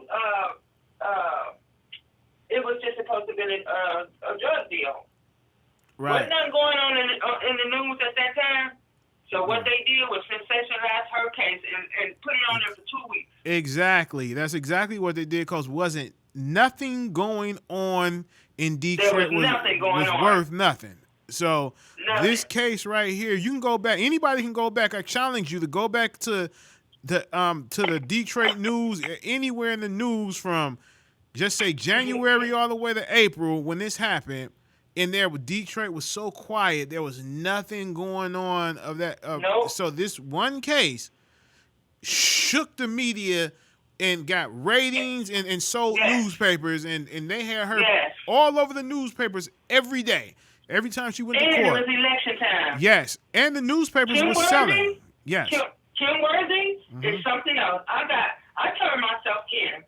I'm a veteran, and I came home from the Marines, and I lost my mind around the bank because when I came home, I was working for the airline, fixing airplanes, and we got laid off when that airplane was the only one to, the airplane crashed on Little Belt Road, and the little girls, we all got laid off. And I lost my mind because they wouldn't give me a food stamp. And Kim Worthy, I turned myself in on the bank robbery that I did on my oldest child's birthday, and they put 3 more on me election time. And I did. She said the girl did all 3 of them. I got found guilty for the last one, got 5 years. Wow. So that was the same year everybody was getting railroaded. Yes, we didn't. I mean, I've never been in trouble before, so we were all just screwed. We didn't even know how to fight it. No, Kim Worthy set us all up. Kim Worthy is a sellout. She has not done anything for the black community but lock them up. That's her goal. Lock them up. Lock them up. Lock them up. Kim Worthy, look at what she did to former Mayor Kwame Kilpatrick. Look at how she hunted him. She hunted him like a dog. She did. Yes, I'm ready to help him get out. Yes, she did. She hunted Mayor Kilpatrick down. She did the devil's work.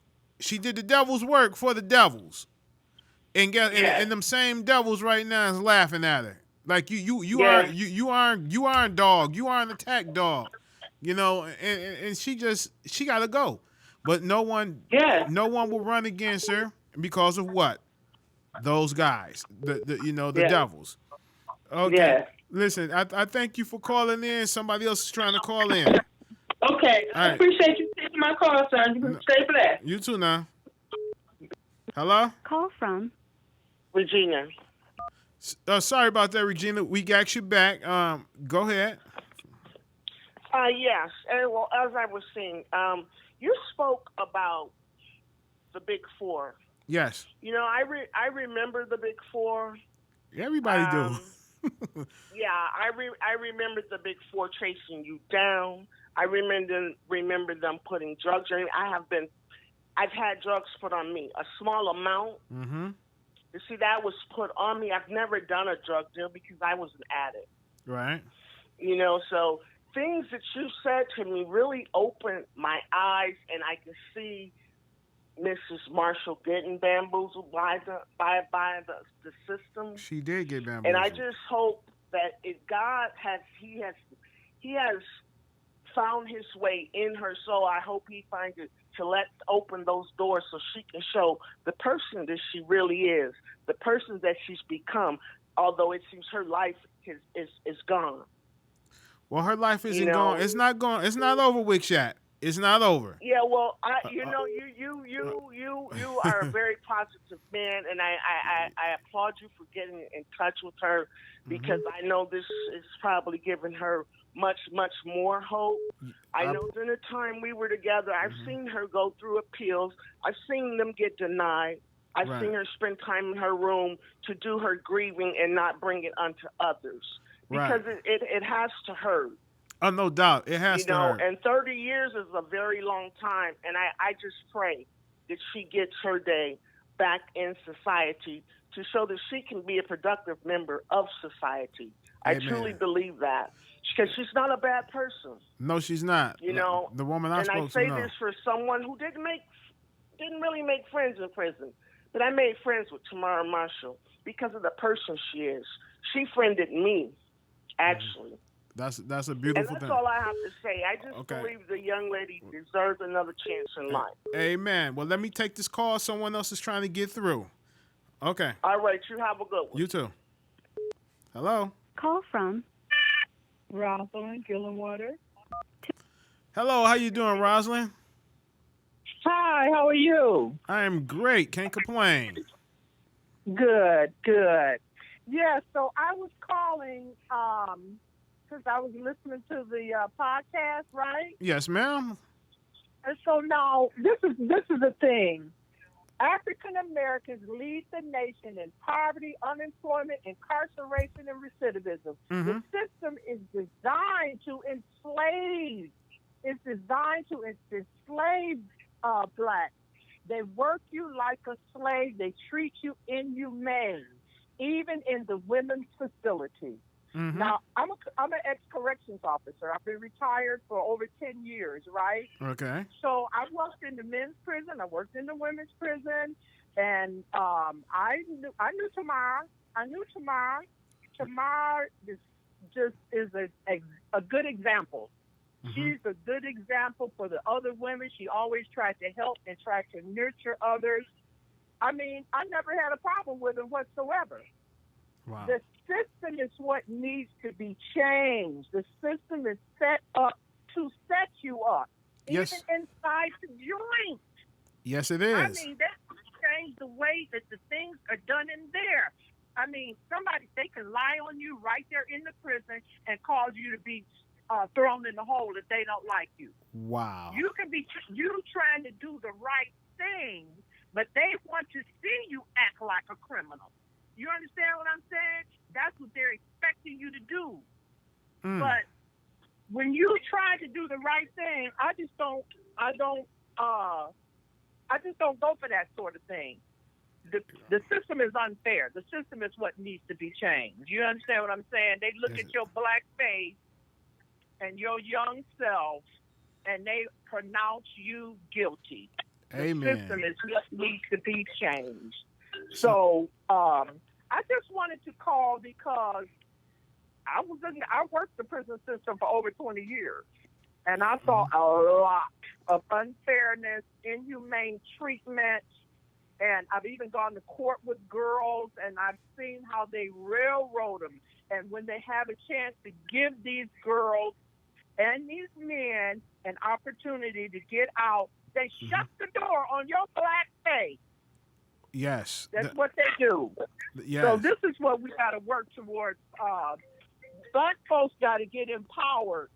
They got to get empowered so they can change the system for themselves, for African Americans, the same way that the Jews and the Chaldeans and the Italians empowered one another and able to put some money in them politicians' pockets. You understand Amen. what I'm saying? Amen.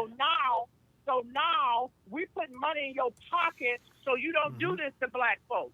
The Right. Jews did it, so you don't do that to Jews anymore. They don't just lock up a Jew. No. You understand what I'm saying? There was very Right. few Jews that was locked up when I was there. Out of all the 1,200 women or so, 3 Jewish, two Vietnamese, Wow. very few Italians. I'm telling you, it was when they say it was like I said 80% black, 20% when I first went in. But when they started getting black judges, Right. that those white prisoners, those white criminals and people that committing crimes, they stopped getting just slapped on the hand. You understand what I'm saying? 'Cause Yeah. I saw guys, let me tell you something. I saw there were guys in there for armed robbery. No one was killed. They got life. These are black guys. No one killed. They got life. I saw white dudes armed robbery, bragging about it. 3 to 5. 3 to 5. How you like that? Are you serious? Yes, I'm serious. The system. Yes. I'm telling you, it's the system. Okay, the system needs to be changed. African Americans need to be empowered so that they can do something about the system as far as how it affects other African Americans. True. Okay, You're right. So, But those in the position to do it need to be thinking about making that change. Come on, let's change history. This been going on for 400 years. Come on now. But with black folks being mistreated this way. Now you gotta look at it. The black ones that are in power to make these changes, they're Uncle Toms. They don't care. Sorry, they don't care. You're right. You're right. Look at, and I love Obama and Michelle. But check this out. Did they try to change anything in the neighborhood that they was from? Michelle was from one of the worst corners in Chicago. She looked back to try to change anything, and I love her. And I love her. And the Obamas, and I love them. Living in their $8 million homes and their $11 million homes, but have not looked back to try to empower and to make a change in the system to get their black brothers and sisters out of that crooked system. I'm telling you, the system is crooked. You're right. You're 100% right. Yeah. You're right. Yep.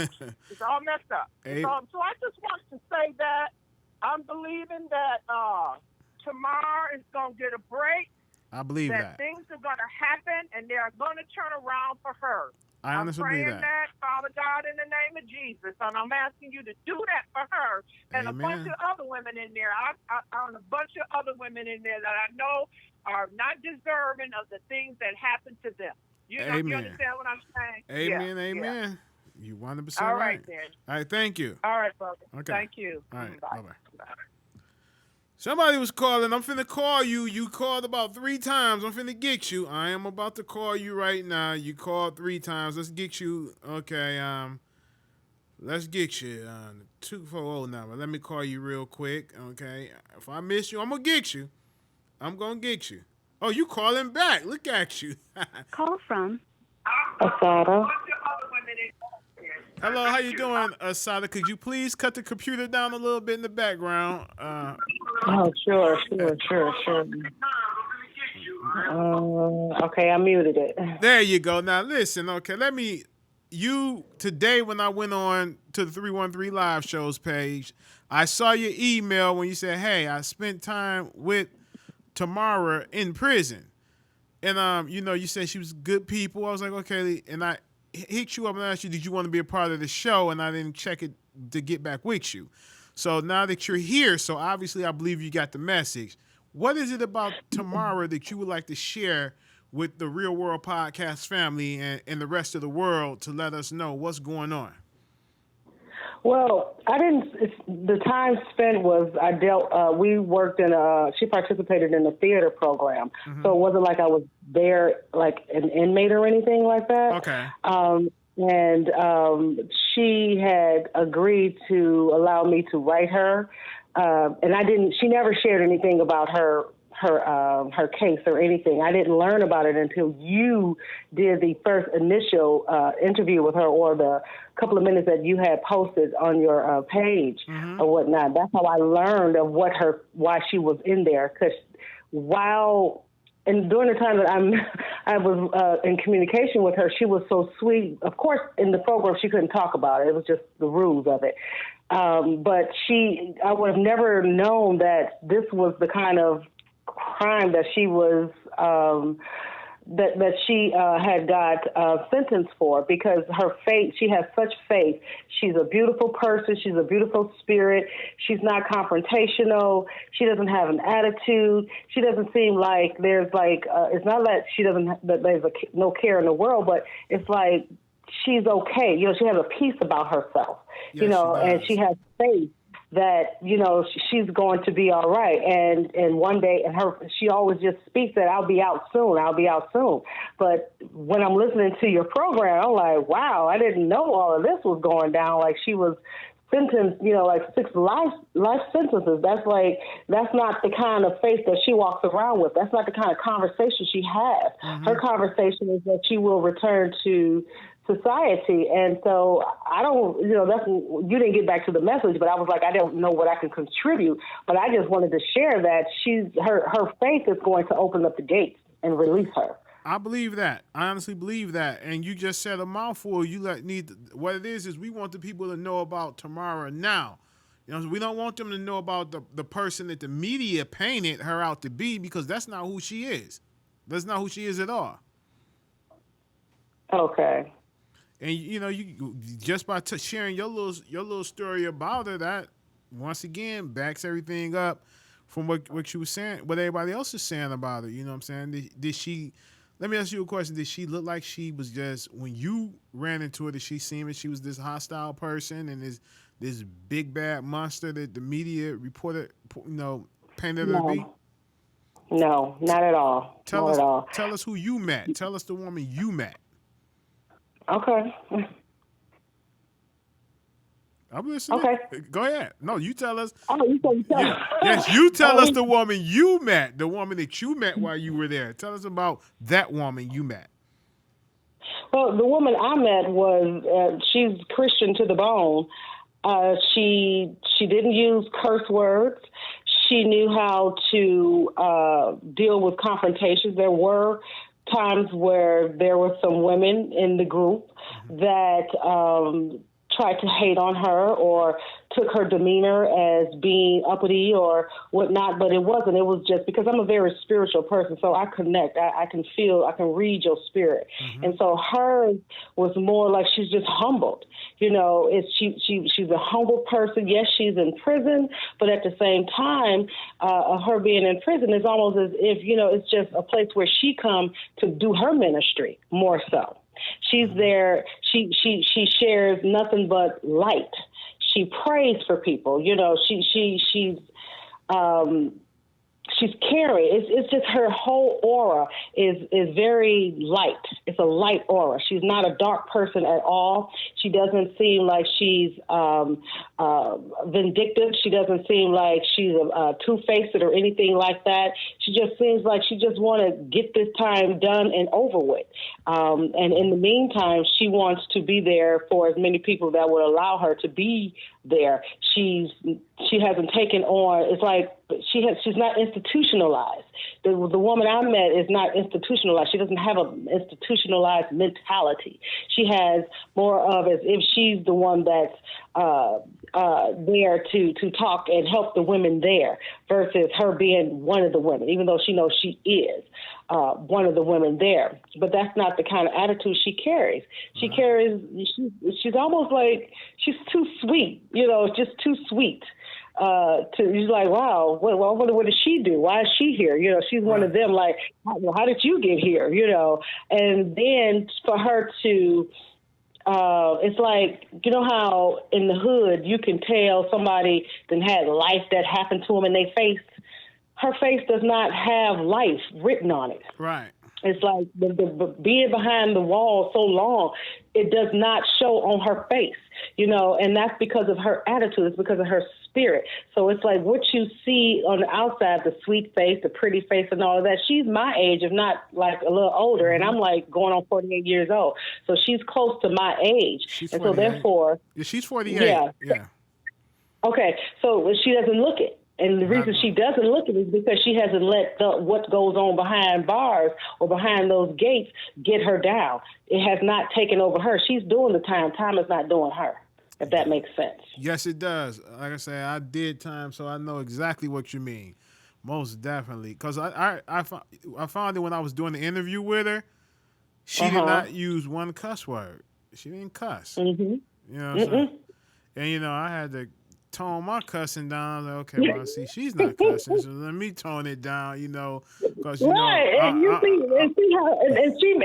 without even telling you to do so, it's just that her spirit commands that respect. Yes, it does. It's like How can someone that could be like so hardcore, so holding her balls that she don't have at once upon a time to being so soft? You know what I'm saying?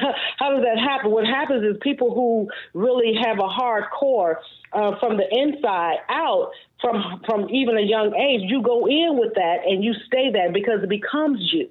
Mm-hmm. That's not her. So, she based on what you shared in your interview with her, in regards to how that whole situation happened, she left a situation to try to better herself, and she ended up in a worse situation that got her behind bars. Mm-hmm. It wasn't that she was like, okay, I'm going to be out here, I'm going to be Mafia 6ix9ine, whatever. No, that wasn't the case. She wasn't out here trying to be big dog. She wasn't trying to be on the block, be the one. That wasn't her gig. Her gig was, how do I make a better life for myself? Mm-hmm. And she got caught up. Right. And so getting caught up, what the justice system gonna do? They got to throw somebody. They got to, everybody got to do their job, to cover their asses, and that's just the way it goes, And she just got caught up in the whole mix of everything. I'm not a political person. I don't follow politics, but I know that politics ain't crap, if you ask me. Everybody got to do what they got to do to get to the top. To their top, and she just got caught up in that whirlwind, and it's unfortunate for her. But because she remains humble and she trusts God through and through, she will walk through those doors. Those gates, first the doors and then the gates. Yes. She will walk through. Amen. Because that's the foundation that she has created, and that's the foundation she stands on. And when you create something of light and of good, and there's nothing but faith, can't nothing happen but for what you want to manifest. So Amen. That's who I met. That's the woman I met, and look forward to meeting on the outside.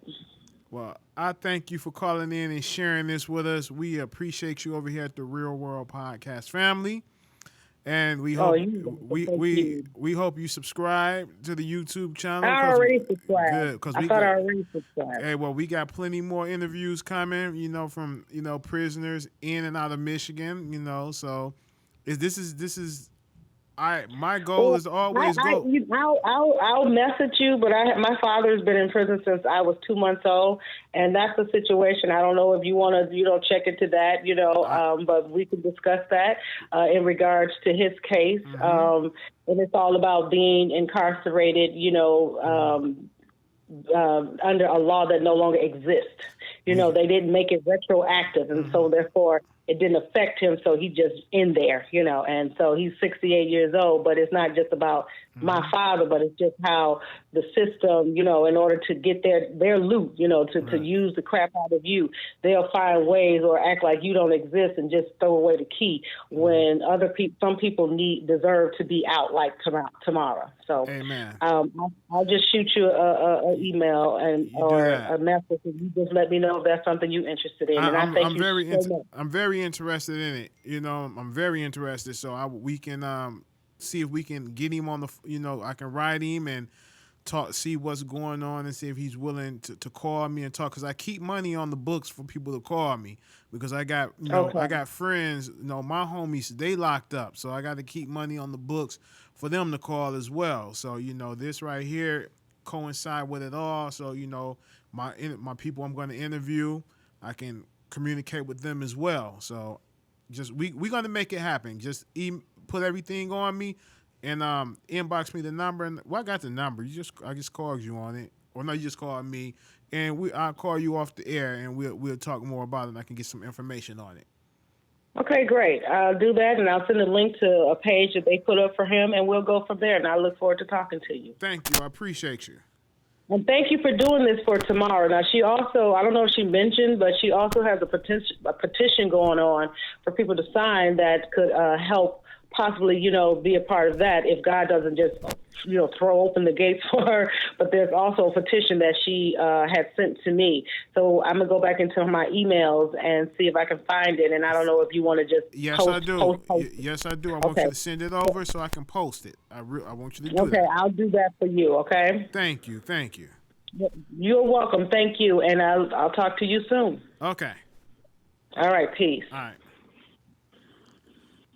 Okay, ladies and gentlemen. Okay, hold on. Okay. Let me call. Let me make a quick call. I'm going to call Tamara's sister.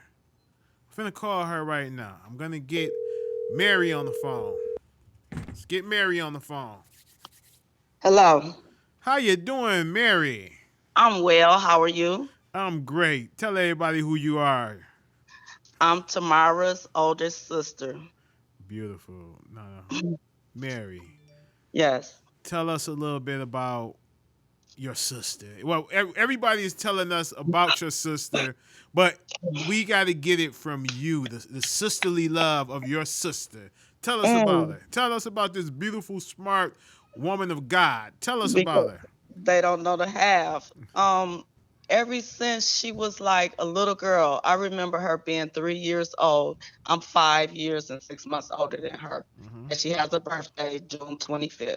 Okay. And she was just really smart. You know those kids, they just come out smart and they don't have to study hard. Mm-hmm. Tamara was like that. And right before she caught her case, she was in college at Wayne State doing really well. Beautiful. But Mm-hmm. yes, then we all left home at the same time when we didn't know where we were going. And so I watched her. She was 17 years old. She put on an upscale fashion show. It blew my mind. It really blew my mind. Like, oh my God. My mind was not there like it is now, entrepreneur and things of that sort. But she got the models, she got the clothes from the different boutiques. It was a place called Styles the Elegance, Mm-hmm. and they had a restaurant and a beauty shop.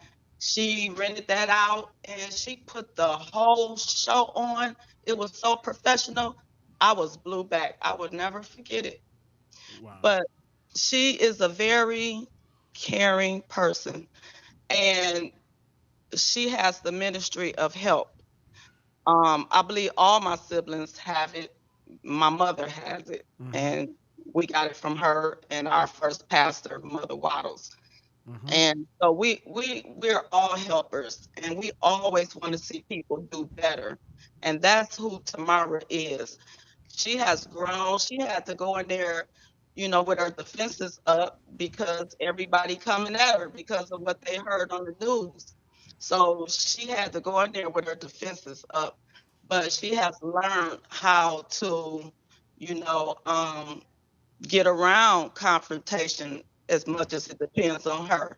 She has grown into a blossom young lady. She is so intelligent. She um and she has a lot to offer, which I cannot talk about right now, but she has a lot to offer. And she did go there doing wrong, but she didn't go there for what happened, to go down. And even though she did was committing a crime, um, everybody deserves a second chance. And Yes. she doesn't deserve the time for her part in the situation that they gave her. And I just feel like she has learned, she has gained wisdom, knowledge, she is strong in her word, and she deserves a second chance. And not just because she's my sister. I fight for a lot of female inmates. I go to the parole board, I go to commutation hearings, I go to court. It doesn't matter. My sister is not out here. Right. I did 15 years. I came home and started a nonprofit 7 months later, helping women coming out with their basic needs, helping them find jobs, housing, helping them with bus tickets, bus cards, and hygiene products, food, clothes. And so I've been doing that for 15 years since I've been home. And I was barely making it myself. And God said, start this ministry now. And that's what I did. And Tamara, I need her help. she, she'll take off. She'll take off, and it'll be so easy for her. I It's believe it. what we do. It's what we do. And like I said, she has a lot to offer that I cannot talk about right now to the world. And Exactly. she's, she in the prison, she's a tutor and a mentor. Great. So yeah, she's been tutoring, and she takes it serious. So she's a very kind, loving, forgiving person. And it's time for her to come home.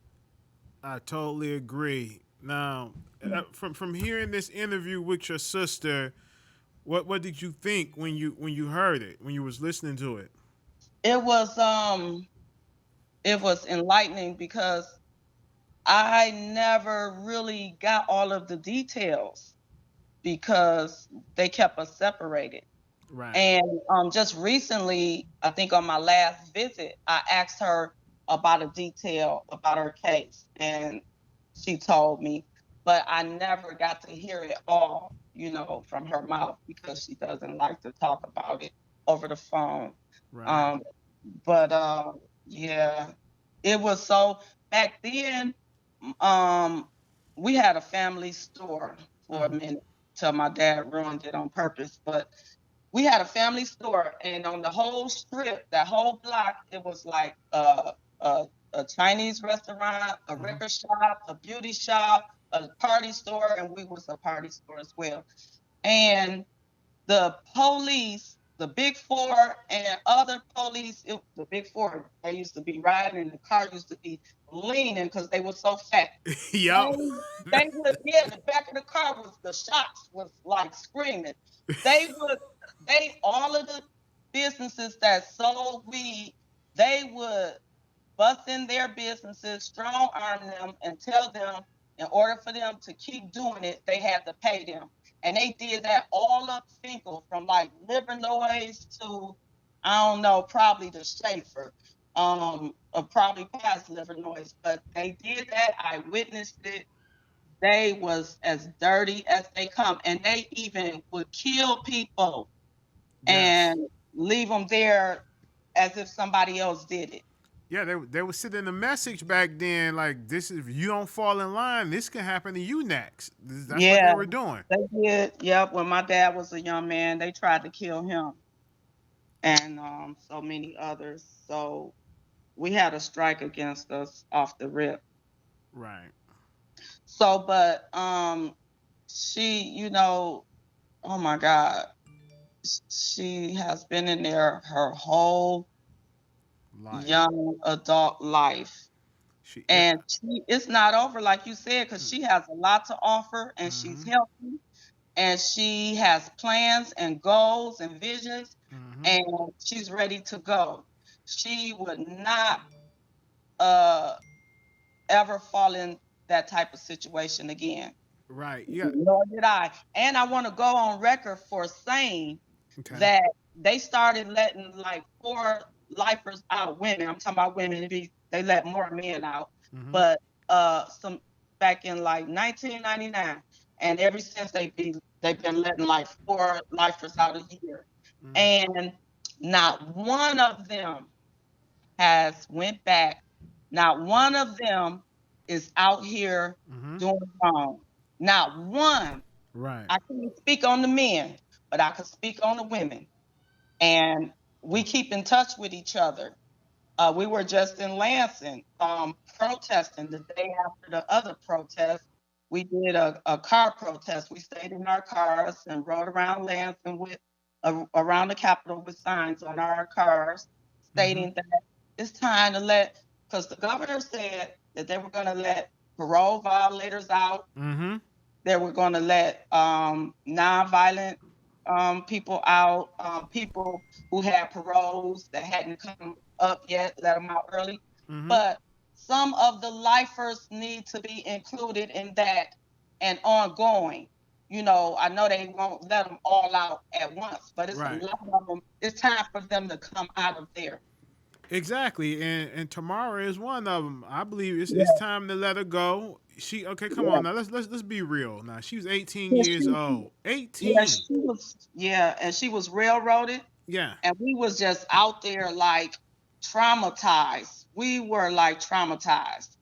I'm telling you, I still deal with it. She's stronger than I am, but I still deal with the traumatization that went on in our household Would you forever. would you like to share a little bit of that and let the Real World Podcast family know about this? You know, I didn't want to bring it up. If you don't feel comfortable talking Mhm. about it, we don't have to talk about it. So, I can. I can. okay, tell us. Um. Oh wow. Take it. Whew. Take your time. Take your time. Don't. Well, we suffer mental, physical, Mm-hmm. and me and Tamara suffered sexual abuse. We also had to watch our mother get beaten to almost death so many times. It looked like it was a wrap for her. We watched uh we were told that my dad beat her so bad one time and dragged her out on the railroad tracks, and it was just horrible. And so even after I left home and I got my first place, my dad still harassed me. He would get drunk and be high off crack and come in front of my house yelling obscene things. And I lived in terror, like shaking for a long time, a very, very long time. And had nightmares like that wouldn't quit. He was always chasing me. And I was a more timid child.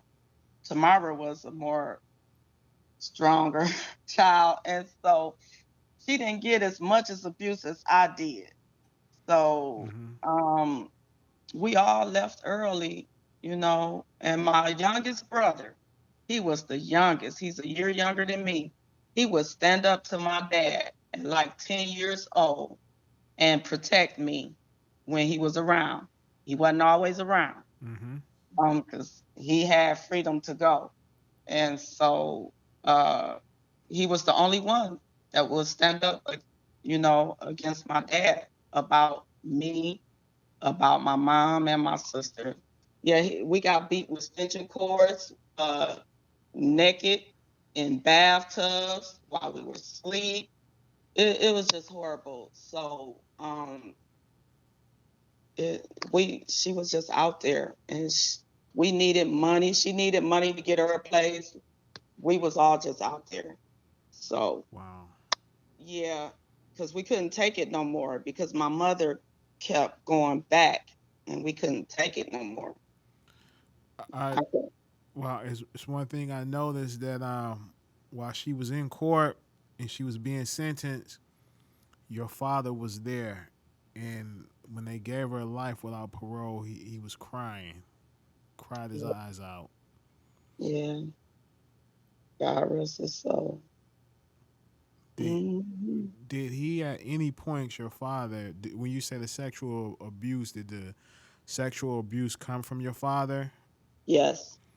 At any point, did he ever apologize to you or Tamara for In, what he in, done? in the first year or two, he did a couple of times. And then after that, nope.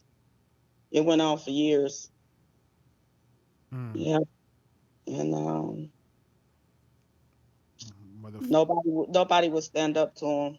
No adult that knew that what was going on because he was something to reckon with. So I don't know if I could say I blame him, but I'm not gonna stand by and watch a child be abused. no, I'm that's not gonna do it. I don't care who child it is.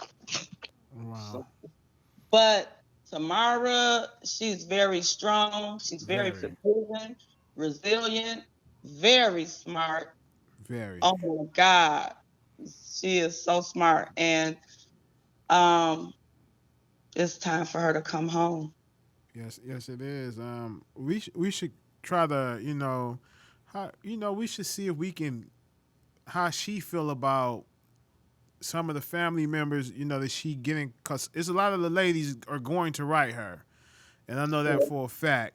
And hopefully we can see if we can get people to write letters on her behalf to the governor, Right? or should we wait to do that after they get through looking at her stuff, or should we do that? No, They should do it now. They should send a letter to the governor and the Michigan State Parole Board, the same letter to both places, because her commutation was on the desk before Governor Whitmer took office, and so it was left to her, and it's still there. It's been there over a year, and so it's got to go through the parole board and through her.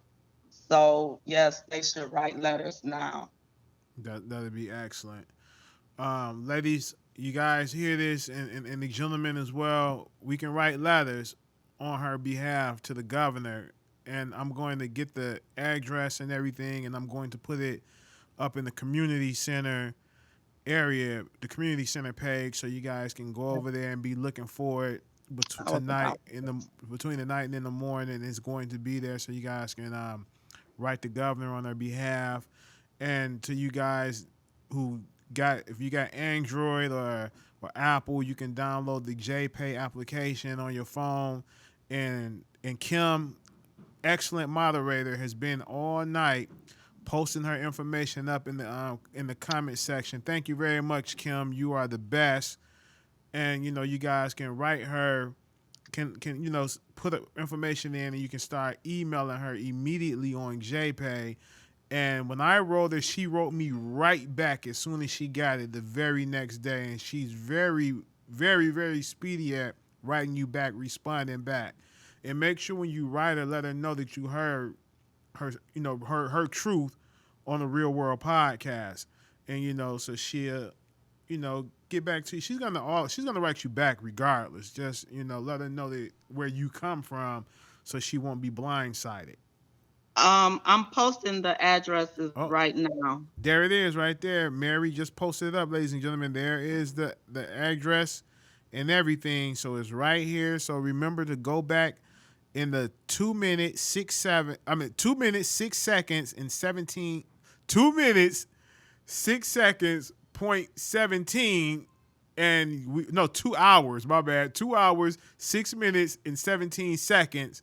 Go back and you will see the information right there. And still right now at 2 hours 6 minutes and 38 seconds, it's still right there in the comment section. So when you get right there in that time stamp and you hear it, it is right there. So you can write down all the information, screenshot it, and you got it right there. And you can just write on her behalf, ladies and gentlemen. This is and it's a lot of women. You guys are writing her.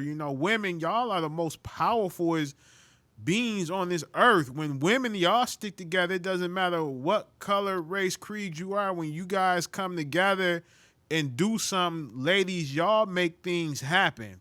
So, and I know a lot of my family members, you guys are females. I got 15% viewers. 85% viewers are women and 15% are men. So ladies, y'all can bond together and make this happen. She will appreciate that. I will appreciate that. The family will appreciate it. And you guys would also appreciate it because you guys help to do something for somebody. Yes. And I thank everyone who listened and everyone who weighed in. And I thank the correctional officer, Rosalind Gillenwater. She was there in the prison with us. She worked close custody. She didn't play, and she got her respect. But she do know what she is talking about. Yes, she works for corrections. There we go. Well, look, ladies and gentlemen, you got anything else you want to say before we wrap this show? I just want to thank you for what you are doing for the community of 313. I thank you for being a true man of God and not going after sleazy news. No. That you're actually helping the community and helping those who have suffered injustice. Most definitely. I thank you. I really appreciate you. You know how most people, they calling is to, be preachers and stuff like that. I think my calling was to get the truth out and help people that don't have a voice and become that voice for the people. I think that was actually my calling to do this. And, that is the ministry. hey, That is the ministry. and I thank you, and I love doing it, and I love communicating with the people I talk to. I don't like to call them inmates because that I don't want to do that. They're human beings. You know what I'm saying? I was once upon a time there, so I know. You know what I'm saying? I know what it's like. I never personally had the experience, but I've seen guys that couldn't get commissary, couldn't make phone calls home. People wasn't coming to see them and none of that. You know what I'm saying? And I thank God that I never was in that predicament to have to be like those guys. Right. But I seen how it was, and so I was like, wow, how can I help people? You know what I'm saying? How can I bless people? That's my thing. Another thing about Tamara, she's been doing it since she walked in the door and still doing it now. Mm-hmm. She finds the people that they don't have a job or family looking out for them. Mm-hmm. Like they're and she makes sure that she put a few items for at least 10 of them on her shop list every shop. And she's been doing it since she's been there and hasn't stopped. And I know there's a lot of witnesses out there about that.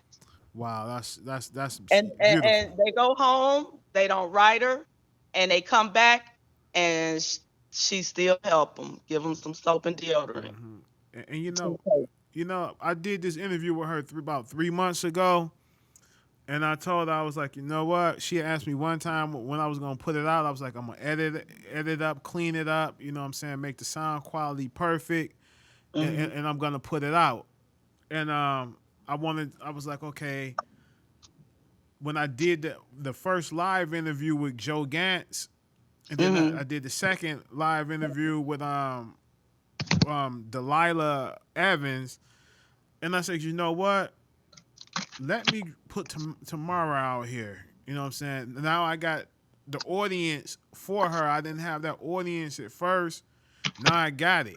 I said, let me give this. It was like, okay, when I wanted to put it out, I was hearing his voice like, "No, don't put that out yet. Don't do it. Don't throw that away." The Holy Ghost. And I set it aside, and I had it editing it, and no lie, it was like when I picked up my computer, it was there on my external hard drive. I plugged it in today, and I had only edited up like 13 minutes of it. I was 13 minutes in, and I was like, last night it was like, get it done.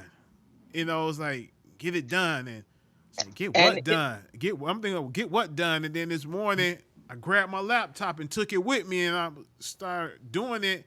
I was like, dang, that was the Lord telling me to get this interview out here today. Mm-hmm. And I finished that interview, like editing it up, cleaning up the sound and everything, and leaving her words in as her words, not chopping and screwing nothing up. Right. And mixing stuff up. Didn't do none of that. And it was done within 2 hours. And had I known earlier today or even last night that you were going to air it, it would have been more people on here. Hey, you know what? The playback, that's where all the views come in on the playback. Right.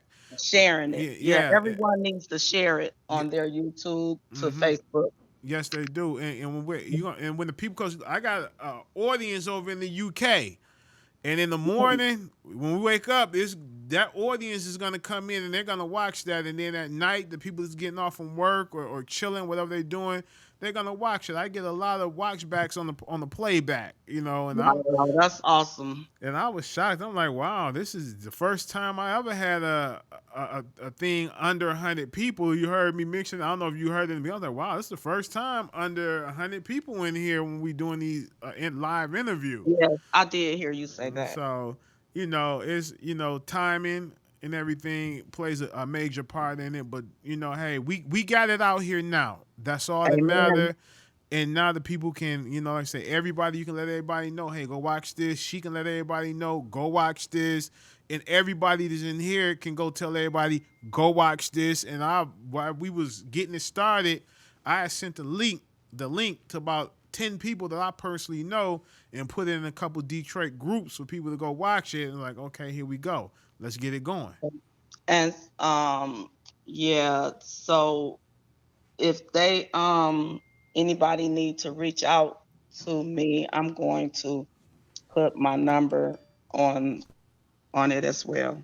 That'll be fine. Like what you should do, I recommend, like if you like anybody, if you got a second line, don't put your major phone number up.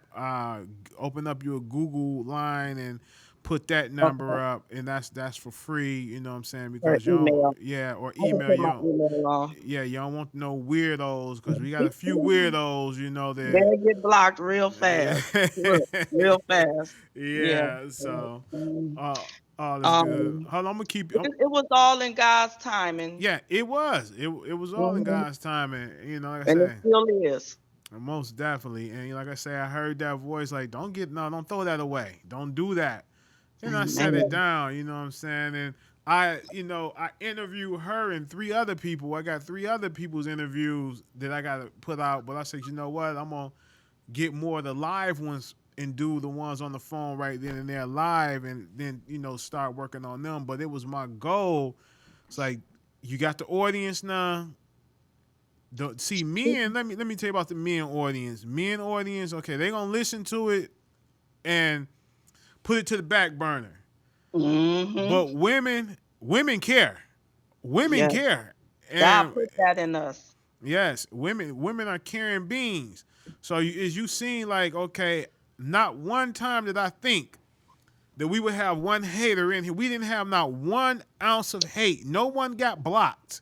This is the first interview we ever did, and no one got blocked. Wow. So it was all love flowing through here. She she turned down a lot of interviews because she felt that they would cut and twist her words up. She told me that. Yeah, so when you reached out to me, I connected with your spirit and believed what you said, that you was an honorable reporter. And so I told her that, and I convinced her to do the interview. Yeah, she did. She explained that you did tell her that, it was, she should do it. And I gave her my word, like, hey, I don't know what no one else has ever did or told you, but I'm not going to do that to you. I don't have that because, I got tired of doing entertainers. If you go to the 313 Live show, all you see is entertainers, interviews with entertainers. Right. I didn't want to do that no more. And my co-hosts, they still wanted to do that. So that's why I broke loose and said, I'm going to do my solo thing over here, and I'm going to still work with them on the 313 Live show. But right here is where I want to touch out to real people. Like I said, I honestly believe that was my calling to do this. And I'm here now. So nothing is gonna stop me from doing it. Amen. You know what I'm saying?